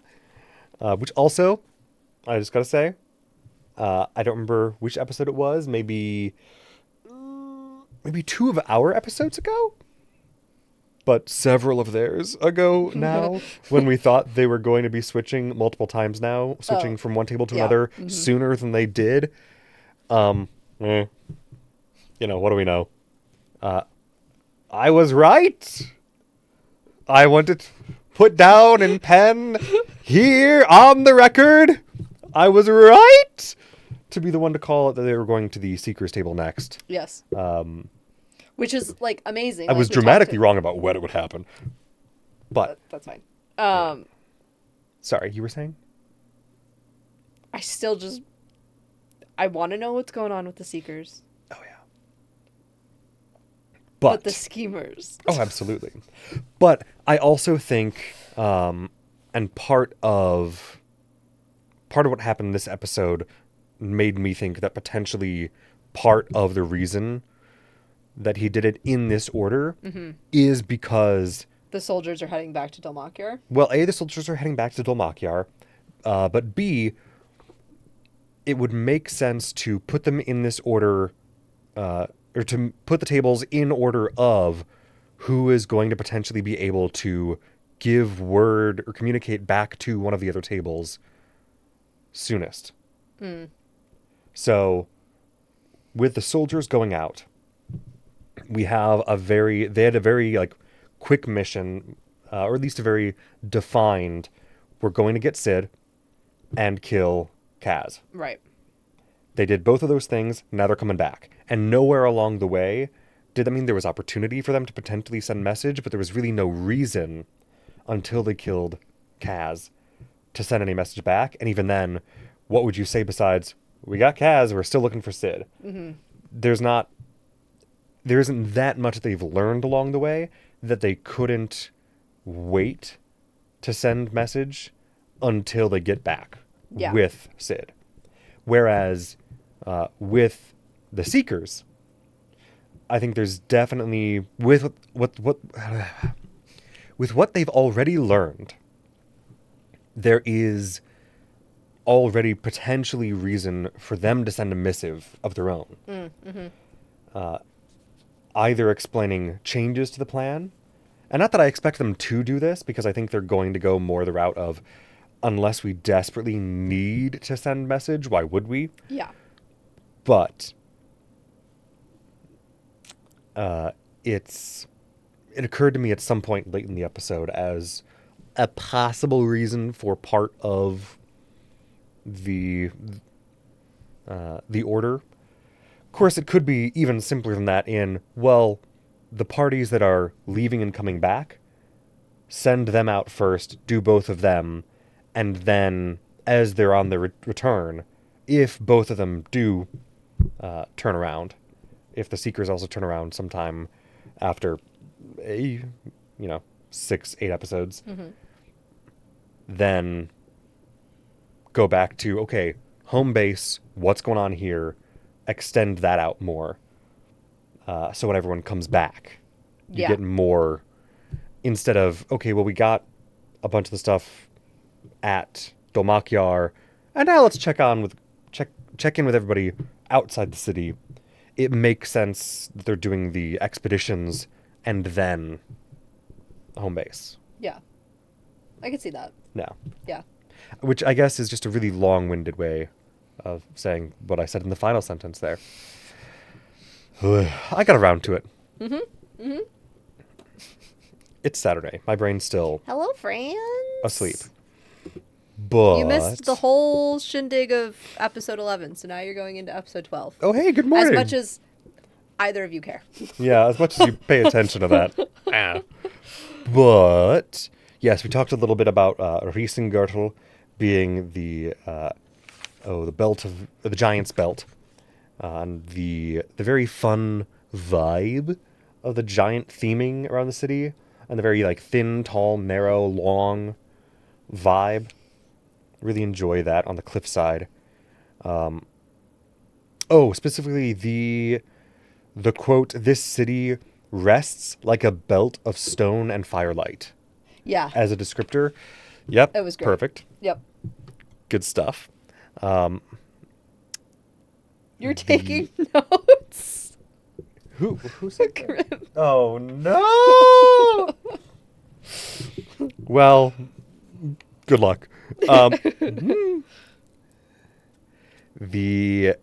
along with the vibe of the giants and the massive bellows outside the city walls to blow winds, and learning more about Einfassen, because we haven't known that much about House Einfassen. Right. We've known, whatever the name of the one in Dolmakyar is, whichever cousin or nephew that is. I think nephew. It's nephew. Yes, because that is, you know what, I have to search probably the first several pages of my notes to figure out what his first name was. Regardless. Krim is a game. She's left us. Oh. Yeah, fair. That's right, it's Drives weekend for Overwatch. I don't know what that means. So drives are, you don't care. Basically, We can talk about it not while we're streaming. It's 2 seconds. Okay. You can play competitive games during like a one weekend per season to get some additional like cosmetic stuff around your name tag in Oh, game. cool. Yeah, it's cool. It's fun. It can be grueling. So, good luck, Krim. I believe in you. And Mother. yes, and of course, everyone else who's playing with you. If anyone else is playing with you right now, good luck to them. But yes, with the Riesengürtel and the Massive Bellows, Einfossen being known as House of the Western Wind. Right. And then all the lore about how the Western Wind may have been a giant who is the child of the wind god. Yes, of the Wind Primordial. Yeah. Oh, I love it. hello. Yeah. But I love establishing that connection again with the Sundered House of Old Oberdemia, Einfossen being connected to the giants in more or less an equivalent manner to Royce. Being attached to the fairies. Yes. Yeah. Yes, and getting more of the... so that's more of this equivalency here and understanding more about Einfossen and what makes them tick, or at least what their vibe as a house is. They're a very autistic house, is what I can tell you. Yeah. Every interaction with them, I've just been like, black and white thinking, got it. Yes. Just very... Well, it's 0 or 100, Yeah. obviously. Nothing And else in it's- between. Oh, you offend us? You are dead to us. Yeah. Okay. Brennan described it as there is no orange. You're in the green until you're in the red. Yeah. There's no warning. It's not like, an hour of insults or something. No, You're just dead. that's it. Which I took this description of the ancient giants to be potentially specifically a connection to cloud giants. Okay. If Brennan is putting in various types of giants into the world, which I would expect he might, if giants as a general peoples are descended from the primordials directly, which seems to be the implication here, or he said that directly later in the episode. But if that's true with all the giants, and if all of them are descended from different primordials, at least the children of the wind primordial being cloud giants makes sense to me. Also Yeah. fits with in typical D&D lore, it's not uncommon there's a cloud giant city up in the clouds way up there. They just rove around with that cloud. Yep. And nobody really notices because it's a cloud. Unless you know that it's there, then it's, obviously. Or if they're a major trade hub, which, Anywho, world building decisions aside, I do love how much this episode focused on, with Octus, Yeah. the changes that he's been undergoing beyond the obvious, yes, he's dead and his heart isn't beating and he's cold. And some things don't work anymore. And Yeah. trying to figure out, does he look different? Does he feel different? Like, what can he still do? What can he not do? But the way Brennan addressed, does Octus look different? This question being, not at night, not Yeah. far away. It's like, first of all, What does that mean? that's kind of a brutal way to say, yeah, he looks different. Yeah. Oh, yes, saying his eyes had a slight green glow, And he's gaunt. He's more gaunt than usual. which he was already gaunt. Yeah. Which means you're getting like the skeleton He's vibes. skin and bones. Yeah. Yes. But yeah, so Octus, he can eat and drink, but it ends up leaking out of him. Right. Well, And because he can't taste anything. right, and when later in the episode when they go to the pub, Yeah. and he's trying to eat, the way Brennan described it as, it's like a third hand is holding, like inside your body is just holding this mush Yeah. that you've eaten. Disgusting. I hate it. I hate it so much. But I love that they're leaning into the body horror Yeah. of the reanimation. You have to. Well, yes. With Alex? I mean, No, come on. that is perfectly his vibe. Yeah. And I'm here for it, is what I'm saying. It's good. It's very good. The pardon, terribly Valus sorry. is just generally just concerned about him. Yeah, Not in a she doesn't trust him way, but in a like almost motherly, I'm worried about you but kind also of way. the I get a little bit of her like religious fascination, considering like she's a cleric to a dead god of life Yeah. who's now traveling with a reanimated corpse possessed by his own soul. Man, that's from a purely curiosity standpoint, that has got to be fascinating. Especially given her history. Yeah. But I found it fun and interesting, the names they chose to give at the gate. Yeah, when she said Nessa Fang, I screamed a little bit. Yes. I just went, oh, Baby. oh, In my another heart. life. In another in life. another life. Yep. So Oh, yes, a tragic alias. yes. But it's also unspecific enough Yeah. because I think Fang is a normal last name among the Orcish community. yes, like so fang, people would claw, probably blade. think she was married to an orc, but there'd be no other questions really asked about it. Yes, coming from Dolmakyar, Yeah. someone with the last name Fang. Okay. Yeah. As Smith. Right. Marco for Julian. Great random poll. My cousin Marco. Yep, my cousin Marco. Still feels a little vaguely Italian. Yeah. Yeah, Yeah. all right, that fits. Yeah. And Varen for Octus. Don't know where that came pulled from. that one out. I don't know. And then Valus just going, Valus. Valus. Why should I disguise my name? But the other Nobody thing knows who I that am. was Nobody important cares. about that part of them entering the city is that Taisha was welcomed as a druid of the Old Path, Yes. which Yes.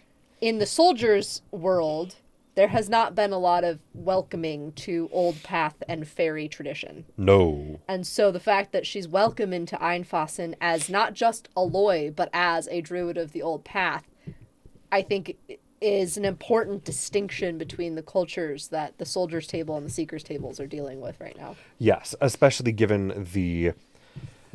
given what we've seen in,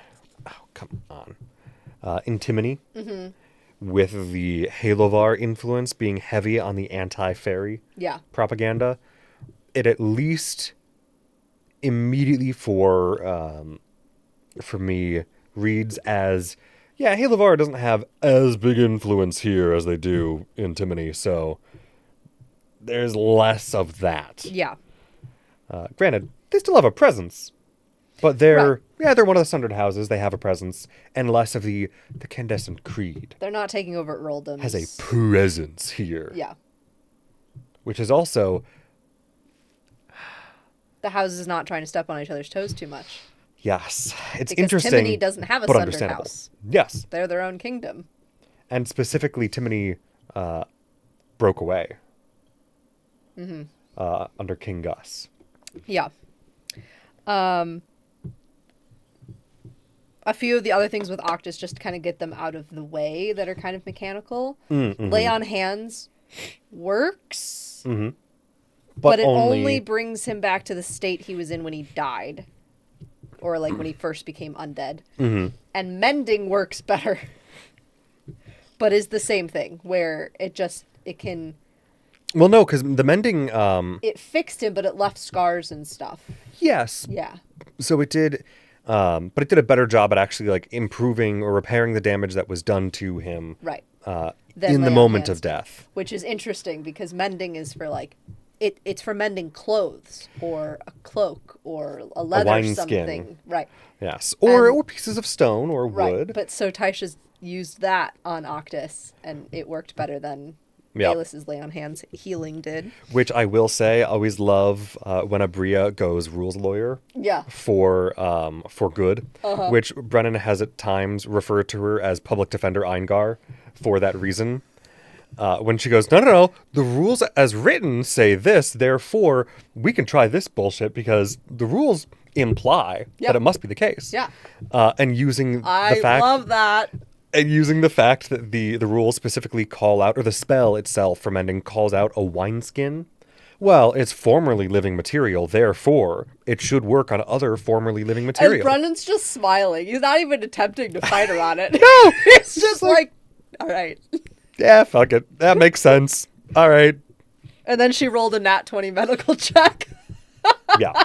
So it did really well.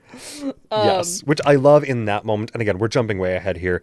But I love in that moment Brennan just going, full narrative reigns.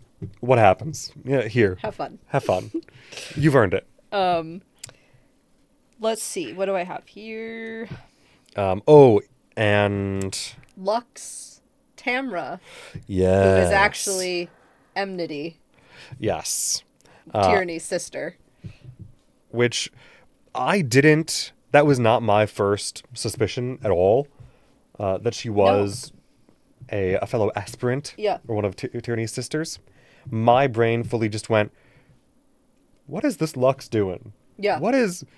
Does she know who, like, does she already know who at least one of these people are? And is just messing with them for Right. reason? How genuine is this? What's going on? Yeah. But then as soon as she got in the carriage and Julian saw the horns pop up, I went, oh shit. Oh shit. Nope, she knew the whole time. Yep. Oh god. And Abria's just sitting there as Taisha, knowing that she said too much. But also not really saying things that aren't public knowledge. No. And she's not the one who announced herself as a Loy to Right. Tamra.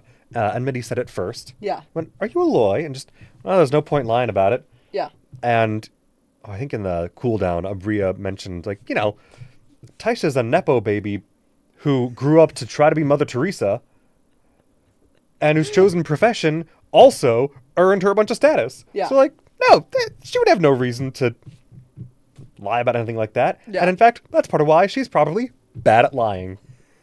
Like, Abria, master at your craft. I appreciate every time. Yes.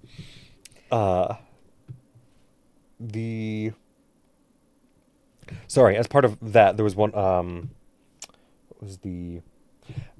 when they were renting the shepherd's shelter room, Yes. and Aranessa going, copper. Yeah. Yeah, like, That was a great moment. copper? Who has copper? Right. That immediately, And then Abria went, you probably haven't seen many of these before. just too rich to have dealt with copper that is, this is what most people pay for most random standard things with. Yeah. Right? I don't remember where this meme comes from. It's from some TV show, but I don't remember what TV show because I haven't watched it. So, But that meme of, it's one banana, Michael. How much could it cost? $10? Oh, yeah, it's from Schitt's Creek. Ah, okay. Which is very, very timely. There we go. Words. Given. Good. R.I.P. Catherine O'Hara. Oh, is she? Yeah. Oh. No, is she in that show? Yeah, I heard Yeah. that she died the other day. She plays the mom in Schitt's Creek. Oh. Oh. Yeah. So sad. Anywho.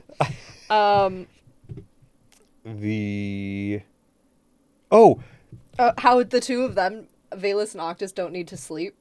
Yes. So they're always worried about getting enough rooms and enough beds, but in reality, half of their party doesn't sleep. Yeah. So it's fine. That's right. So we didn't need to... Well, it's fine. I love just the rest of the group going, oh. Yeah. It was funny. But the other thing with the horses... Yeah. When they show up, and first of all, I love Alex going, did we come on horses? How did we get here? I need to double check this. And part of the reason that I particularly love that is because I have played in a game of D&D before where we accidentally retconned our horses out of existence because we forgot that we were riding on horses for like 3 sessions in a row. And then we'd been doing a lot of things that wouldn't make sense for us to have been able to keep the horses during. So we just kind of went, oh, that's right. What just happened left to those them horses? at a stable someplace. Yeah. Yeah. Oops. So I always appreciate whenever anyone just goes, wait, I need to check in. Am I remembering this correctly? Do we still have these horses? Yeah. What's going on? Yeah. So yeah, we have them getting the room. We have them most of the party except for Ernessa go to get food. We have Tamra / Enmity meeting up with them, and Taisha ends up following the carriage that Tamra's in. Enmity, and it pulls up to one of the Candescent Creed cathedrals, and her Tyranny's at least one, if not both, of her other sisters are there both. already. I think it said both were there. Yeah, both were there. And we find out that they are looking for Tyranny and Wick. And they think Octus and Valus are Tyranny and Wick disguised. Which is... hilarious. Oh, gods. A, hysterical. B, oh no. Yeah. Oh. At least so... they're going in the wrong direction. Yes, but this means the three of them are hunting them specifically. Yes. Thinking, hey... Is that you? Is that you, sis? Uh-oh. But again, yeah, I'm grateful that they're looking in the wrong direction. Yes. And Julian and Valus go looking for the Royce caravans, which is part of the reason why they've come here at all, because this is where the Royce caravan got stopped, which was talked about a lot in the overture. And what they find is the carriages are in the Einfassen Castle's courtyard, with all of the supplies still attached to it, but the horses and the people missing. Yes. So they come up with this plan for Octus to disguise himself as one of the lower lords of the Einfassen vassal houses, and Julian just as himself, and they go, and essentially they talk to Lady Ingrid, which is cute because there's a lot of, like... Octus chooses to speak to her as this Einfassen person. Yes, it was Erlich. Kaslinger or Hang on, something like that. this is Kurzinblad. Yeah. Erlich Kurzinblad. But, like, the reason Octus chooses her is because when they were 14 and 17 years old, she was nice to him. Yup. And she's like, what? But she's like, why is this lord wanting to talk to me privately? Late 40s night trying to talk to, like, are you is this trying to call on me? Are you hitting on me, sir? And just oh no. Oh, of course that's what this looks like. No. Yeah. Oh, no. I didn't think about that. Because he's like, 20 and he never thinks about that kind of stuff. No. It was hilarious. And then you find out that she probably has a little bit of a crushy crush on Julian, just from society events. Yeah. And Julian's probably never actually looked at her twice, but now he's like, oh, well, that could be useful. Yes. But I love Brennan specifically taking Matt just going, maybe we'll get into it. And Brennan went, I don't have bony shoulders. Yep. Immediately. The bony shoulders. Just, no, I've got an idea. I've got you. It was great.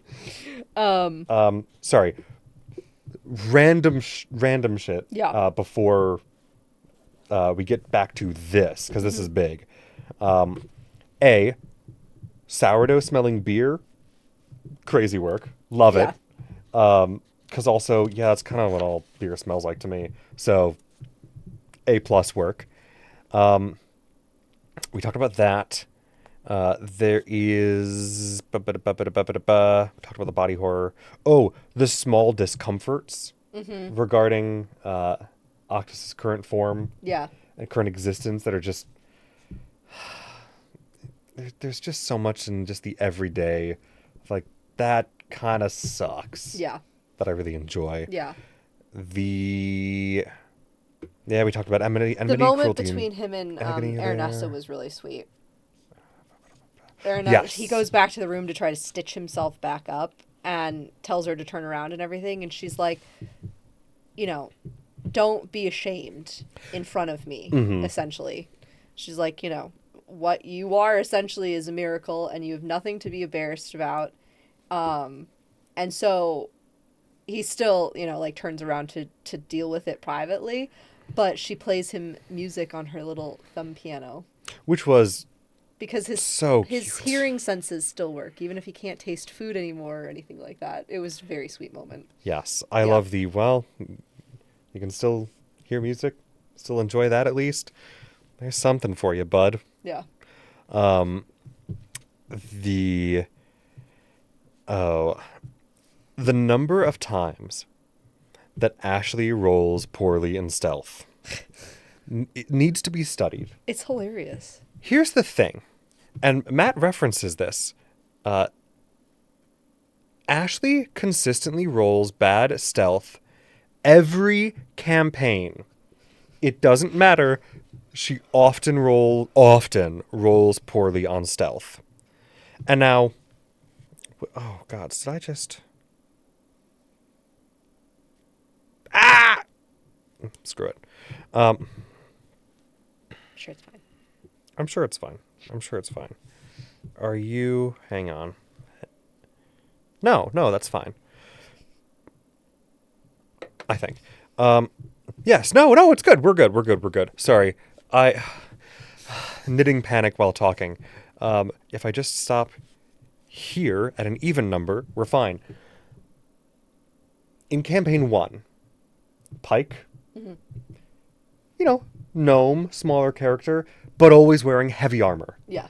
Heavy armor And always. she kind of glowed a little bit. That's a true. lot of the times because she was there in like non-corporeal form. Yes. But mechanically speaking, heavy armor imposes disadvantage on stealth checks. Yeah. So campaign 1, at least she had the disadvantage to blame Sure. for almost always rolling bad on stealth. Yeah. Not always, but almost always. Often enough to make it a bit. Yeah. Campaign 2, she played a barbarian. Not necessarily known for being the stealthiest. Right. And she didn't really put that much into dexterity. So, I mean, she had dexterity at least, but it wasn't like... And she wasn't wearing heavy armor, but it was still... She rolled poorly a lot and didn't have a lot to boost that number. Mm-hmm. Campaign 3, again, didn't really have any excuse mechanically from heavy armor, but at least flavor-wise, she was playing a fawn. Yeah. So it's a lot of clip-clop, clip-clop, clip-clop. Okay. Yeah. We could at least easily She has flavor... no excuses, Valus, to not be stealthy. No. It's like No, every it's- campaign, she just gets less and less coverage. It doesn't... Well, that's the thing. With a fawn, she wasn't wearing pants. She was a fawn. There was like... It was just the hooves. Yep. But Valus should be sneaky, Valus- and she's not, and it's hilarious. But also, again... She's also a very kind of just... devotee to a dead god. Okay, and she's not... She seems like she was more used to, not necessarily temple life, but more temple life than like on the road being sneaky. So it's... Yeah, and I think it's just not her personality. Yes, that's what I'm trying to get to, I guess. Yeah, Is it's like not she's her just she personality. just rather deal with something as it comes across than try to hide from something. Yes. Yeah. But it's still... God, it's hilarious. Yeah. Because Ashley, please... How? Every time. We also know that the Einfossens are protecting their castle against demons. Yes. We find that out. And there was something about, I don't know what it was about Valus that set off their little Yeah. alarm. I'm assuming that they're targeting anything related to the celestial. And that like fiends are a byproduct of that, or vice versa. Right. That they're targeting for one and getting the other. Yeah. Yeah, I can see that. And I would assume there's potentially more that they're protecting against than just fiends and celestials. Mm-hmm. But it would make sense as part of some kind of magical defense to be aware of any kind of extraplanar entity approaching. Yeah. Because they did, because Julian and Valus tried to scout out a little bit. Mm-hmm. And again, that's part of where Ashley just flubbed a stealth. Nat nat one. one. I will say, Brennan was very kind about that in that Yeah. one. Because it was just, okay, are you going in? Or as soon as the alarm goes off, are you pulling out? And again, very kind, given a little grace to go, nope, you have one chance to back out now? Okay, good. Okay. Which did give us the great view of, again, the Einfassen having no orange zone, Yeah. no yellow. It's Yeah. just green or red. Okay, this carriage set off the alarm, beat the guy up, scatter his jaw across the courtyard, and take apart this carriage to find out what's going on. Yeah. Which also, I wonder if it was just the carriage. And if Brennan just played it off as, well, you get that one, let's say it was Who knows? you, but maybe it was the carriage. But also, I have no reason to really suspect that beyond the timing of it was good enough for the guards to... There are also 3 demons in that city right now, so who knows what could have been planted on that cart. Oh, shit. Yeah. Oh, shit. So it really may not have been innocent at all, but... Somehow, with 3 demons in the city, that didn't occur to me. That... I wonder if one of them snuck in at that time. Mm-hmm. Or tried to. Or try to sneak something demonic in there so they'd have eyes and ears inside the castle. It's fine. It's fine. That won't haunt me. Okay. I really enjoyed their little powwow trying to figure out, do we go talk to Einfassen? Right, or do we just run? Do or we run? Does Aranessa come? What are we doing? Is it worth the risk of going to ask, why do you have our missing carriages in your courtyard? And you haven't used any of the stuff. Right, because that's weird. Yeah.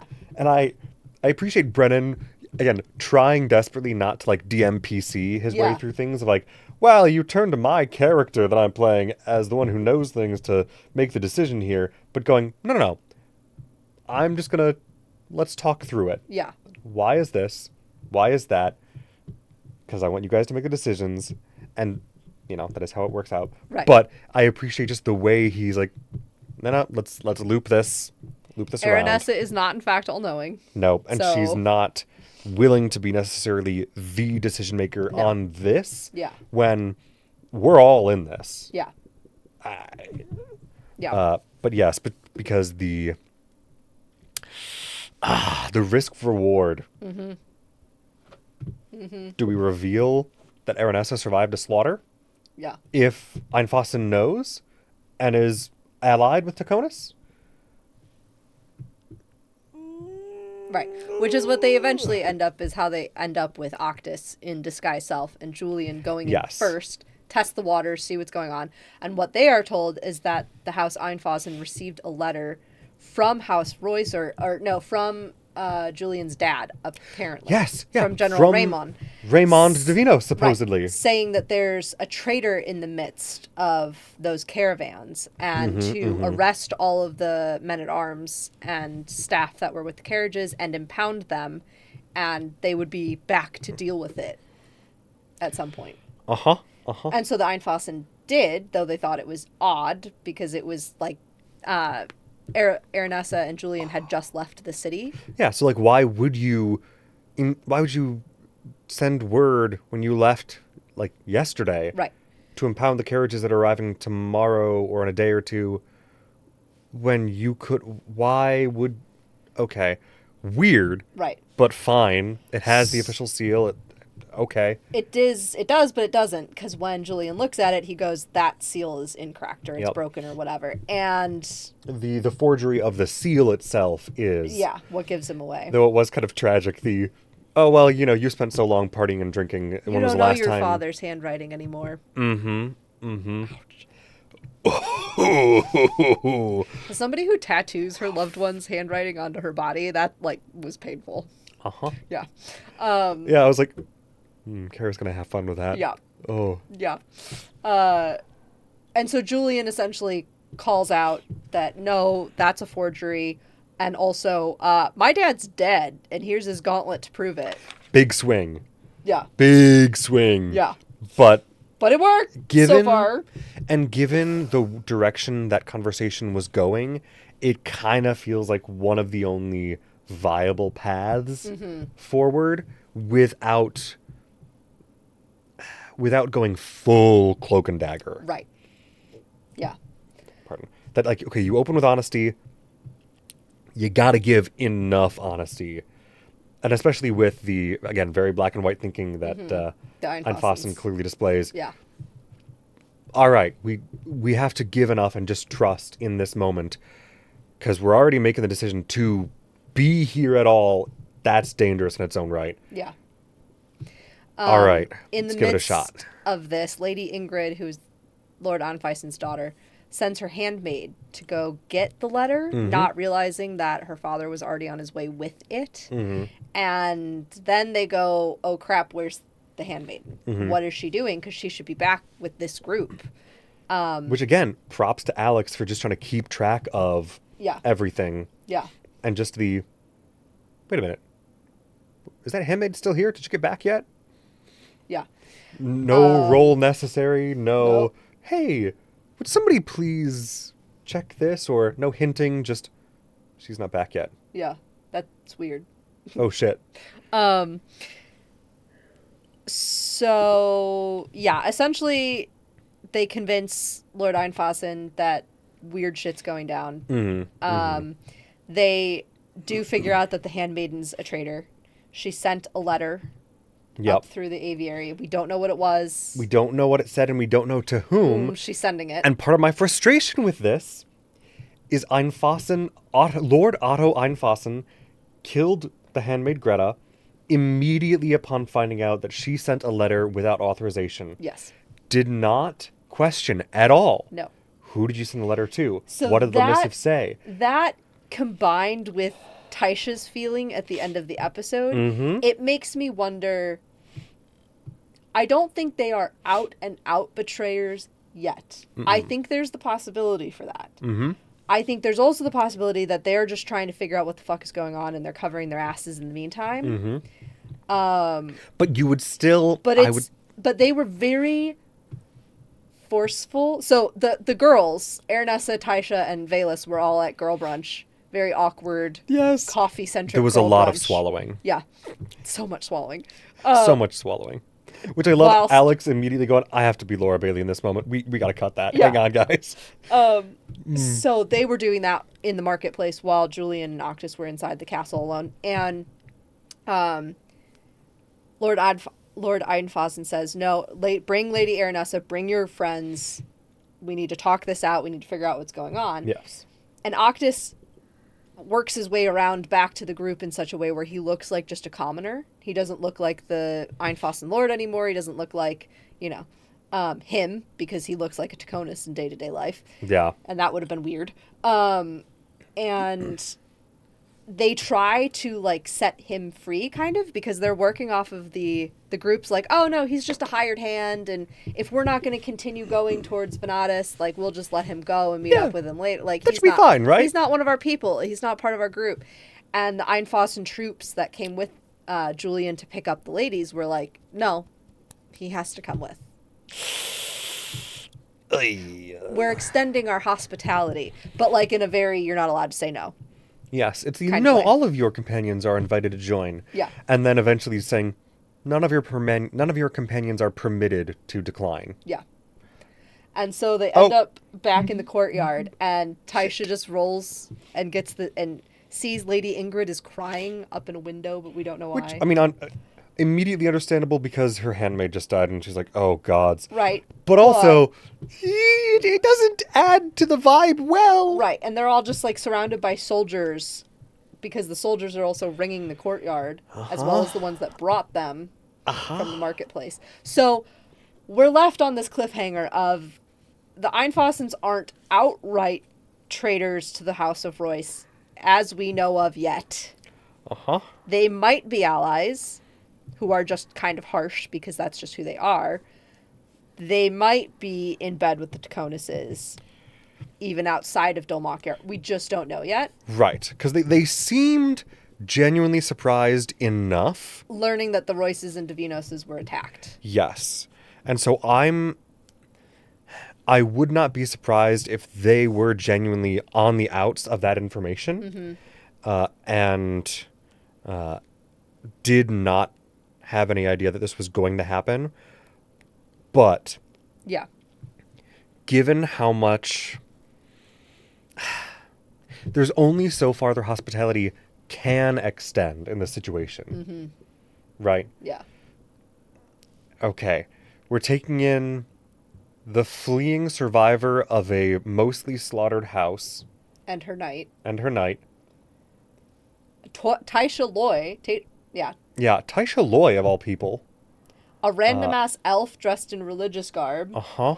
And what they think currently is just some bimbo himbo work guy who in an hour they're going to find out is Octus Taconis because that's how long the disguise self lasts. Well, he can cast it a couple more times. Twice Two more, I think they times. said. But that's only 3 hours because each time only lasts an hour.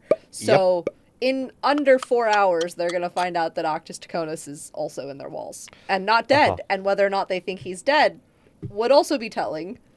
And I was really hoping, or I felt like the moment to disclose that he was Octus was when they were in the room, just Julian and Octus with Otto earlier, and asking, well, how do you know that? Like, what additional proof could you potentially offer that Taconis are the one who did this? Because right now we only have your word, this forged missive, and your father's gauntlet. Yeah. If that's all we have.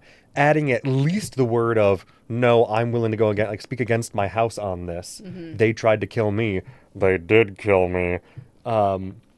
Which, granted, I understand. I was there when they tried to kill Aranessa Yes. because she was in that room too. Yes. Which, granted, maybe don't need to get into the whole they did kill me thing. Right. Because that's very complicated. But at the very least, I'm like, that feels like the moment. However, I also understand both of them going, oh, gods, he just murdered that housekeeper or that handmaid Yeah, maybe we shouldn't tell them that we lied to them just getting to the front door. over one infraction. Yeah. Oh no, okay. So granted, my fears were at least momentarily assuaged when Octus rolled, or Alex The as nat Octus 20. rolled a great nat 20 as Ehrlich. Deception. Yeah. Yeah. Just the,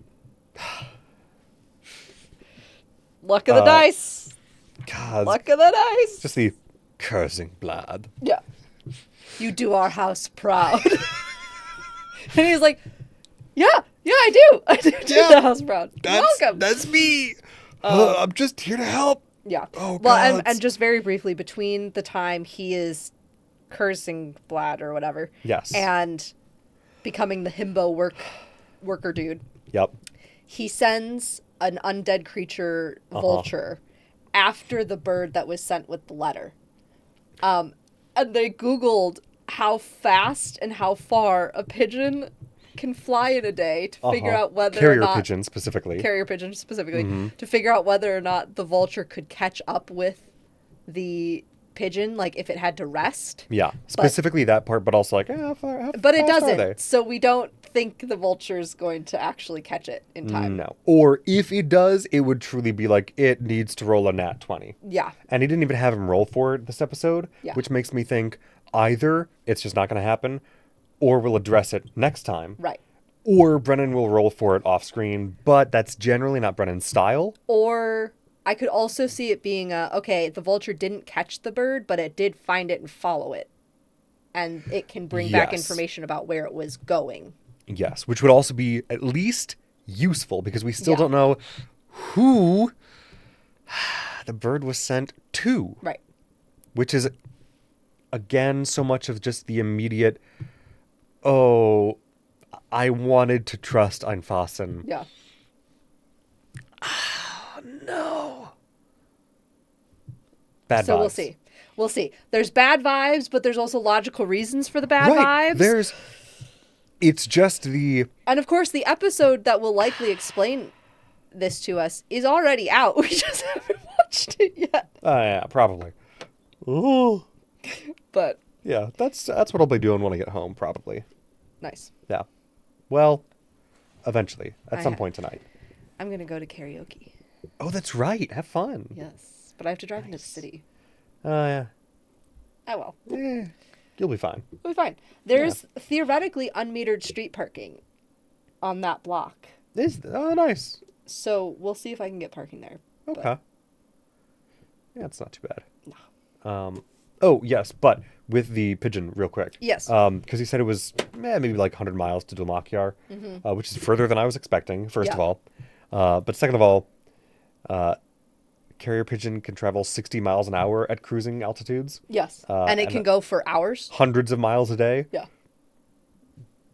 Wild, first of all. So whoever's getting this missive might get it in less than 2 hours. Right. And I love that it was specifically a vulture that Octa summoned with Summon Undead Critter. Yeah. Because, hey man, They're the guardians of the dead. those Taconis vibes. They're the guardians of the dead. This is damn what good. other bird would a Taconis choose? Yes, because technically I think it can be basically any bird per the spell. Oh, I'm sure. For the flying version of the critter. But a carrion bird? Come on. Yeah, no, it's too good. You Obviously. have to. Obviously. Yeah. And then, favorite quote from each episode. I think my favorite quote I read mine from episode 11. Yes, with the stars. Yeah. And the hope. Yes, Hope that's and fair. stars. I think mine was the hope specifically. Yeah. From this one, I feel like I didn't have any quotes specifically written down for this episode. oh, There was not a whole lot of poeticness going on in it.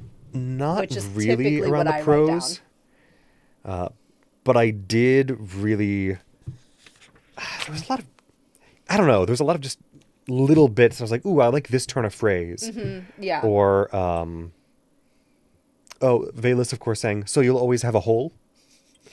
With Octus's split down the middle. No, I think it's just fun, silly stuff. I think. I think that Ernessa's in the little running speech for me. to Octus Yes. would probably be my favorite, but I Yeah. didn't write it down. So I think because I didn't write anything specific down that was wonderfully prose, wonderful prose. Yes. I think I'm just gonna go with so much swallowing. You have to. I have to. What's a copper? I have to. A copper? A copper. Yes. Team Wheels. Ah, gods. I actually got made fun of. Oh, no, I did not get made fun of for spitting yesterday during lunch. Because. because. No context for what's happening. No. So the context is I bit off 3 tines of a plastic fork. Good. Yes. You did not swallow them. No, I didn't. I did not swallow. One has to be sure. Yes. But it was very much a. And several people went. What was that? Yeah. Good. Yeah. Uh-oh. Very nice. Yeah, just wasn't paying attention. No. Anywho, yeah. I think. Oh gods, how do we wrap up? How do we usually wrap up? Oh, I have to stop it. That's right. Thanks for watching, guys. Catch us next time. We'll be back in. Okay, we'll be back at some point. 2 weeks. Yeah. We'll have 3 episodes. I'm not going to have time to watch the next episode No, I know. before We'll next be back weekend. So eventually, hopefully covering 2 to 3 episodes, probably Yeah. not more than that. Because when we tried to cover 4, it was so long, it was so much. It was good though. It was great. We got a lot of for Pardon. for us, what is a lot of views True. on YouTube on that overture coverage, but Yes. If you're Yeah. still here, you enjoy us. Go check out our other podcast, Hyperfixation Investigations. Yes. And if there's anything that we talked about in here that you guys ever want to go back and revisit, especially as this campaign goes on, they are going to be up on YouTube at Crafting Yes. Critters Podcast. Yes. So- Because we're currently on Twitch, is our only streaming location. Correct. And then we upload the finished stream with yes. some edits so that it's not quite as long. Yeah, we try. We try.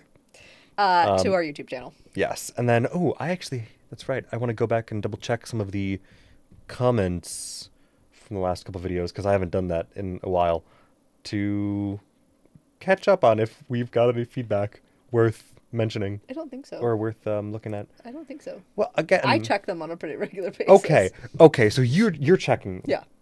Cool. Then I don't have to. Love that. Love that for me.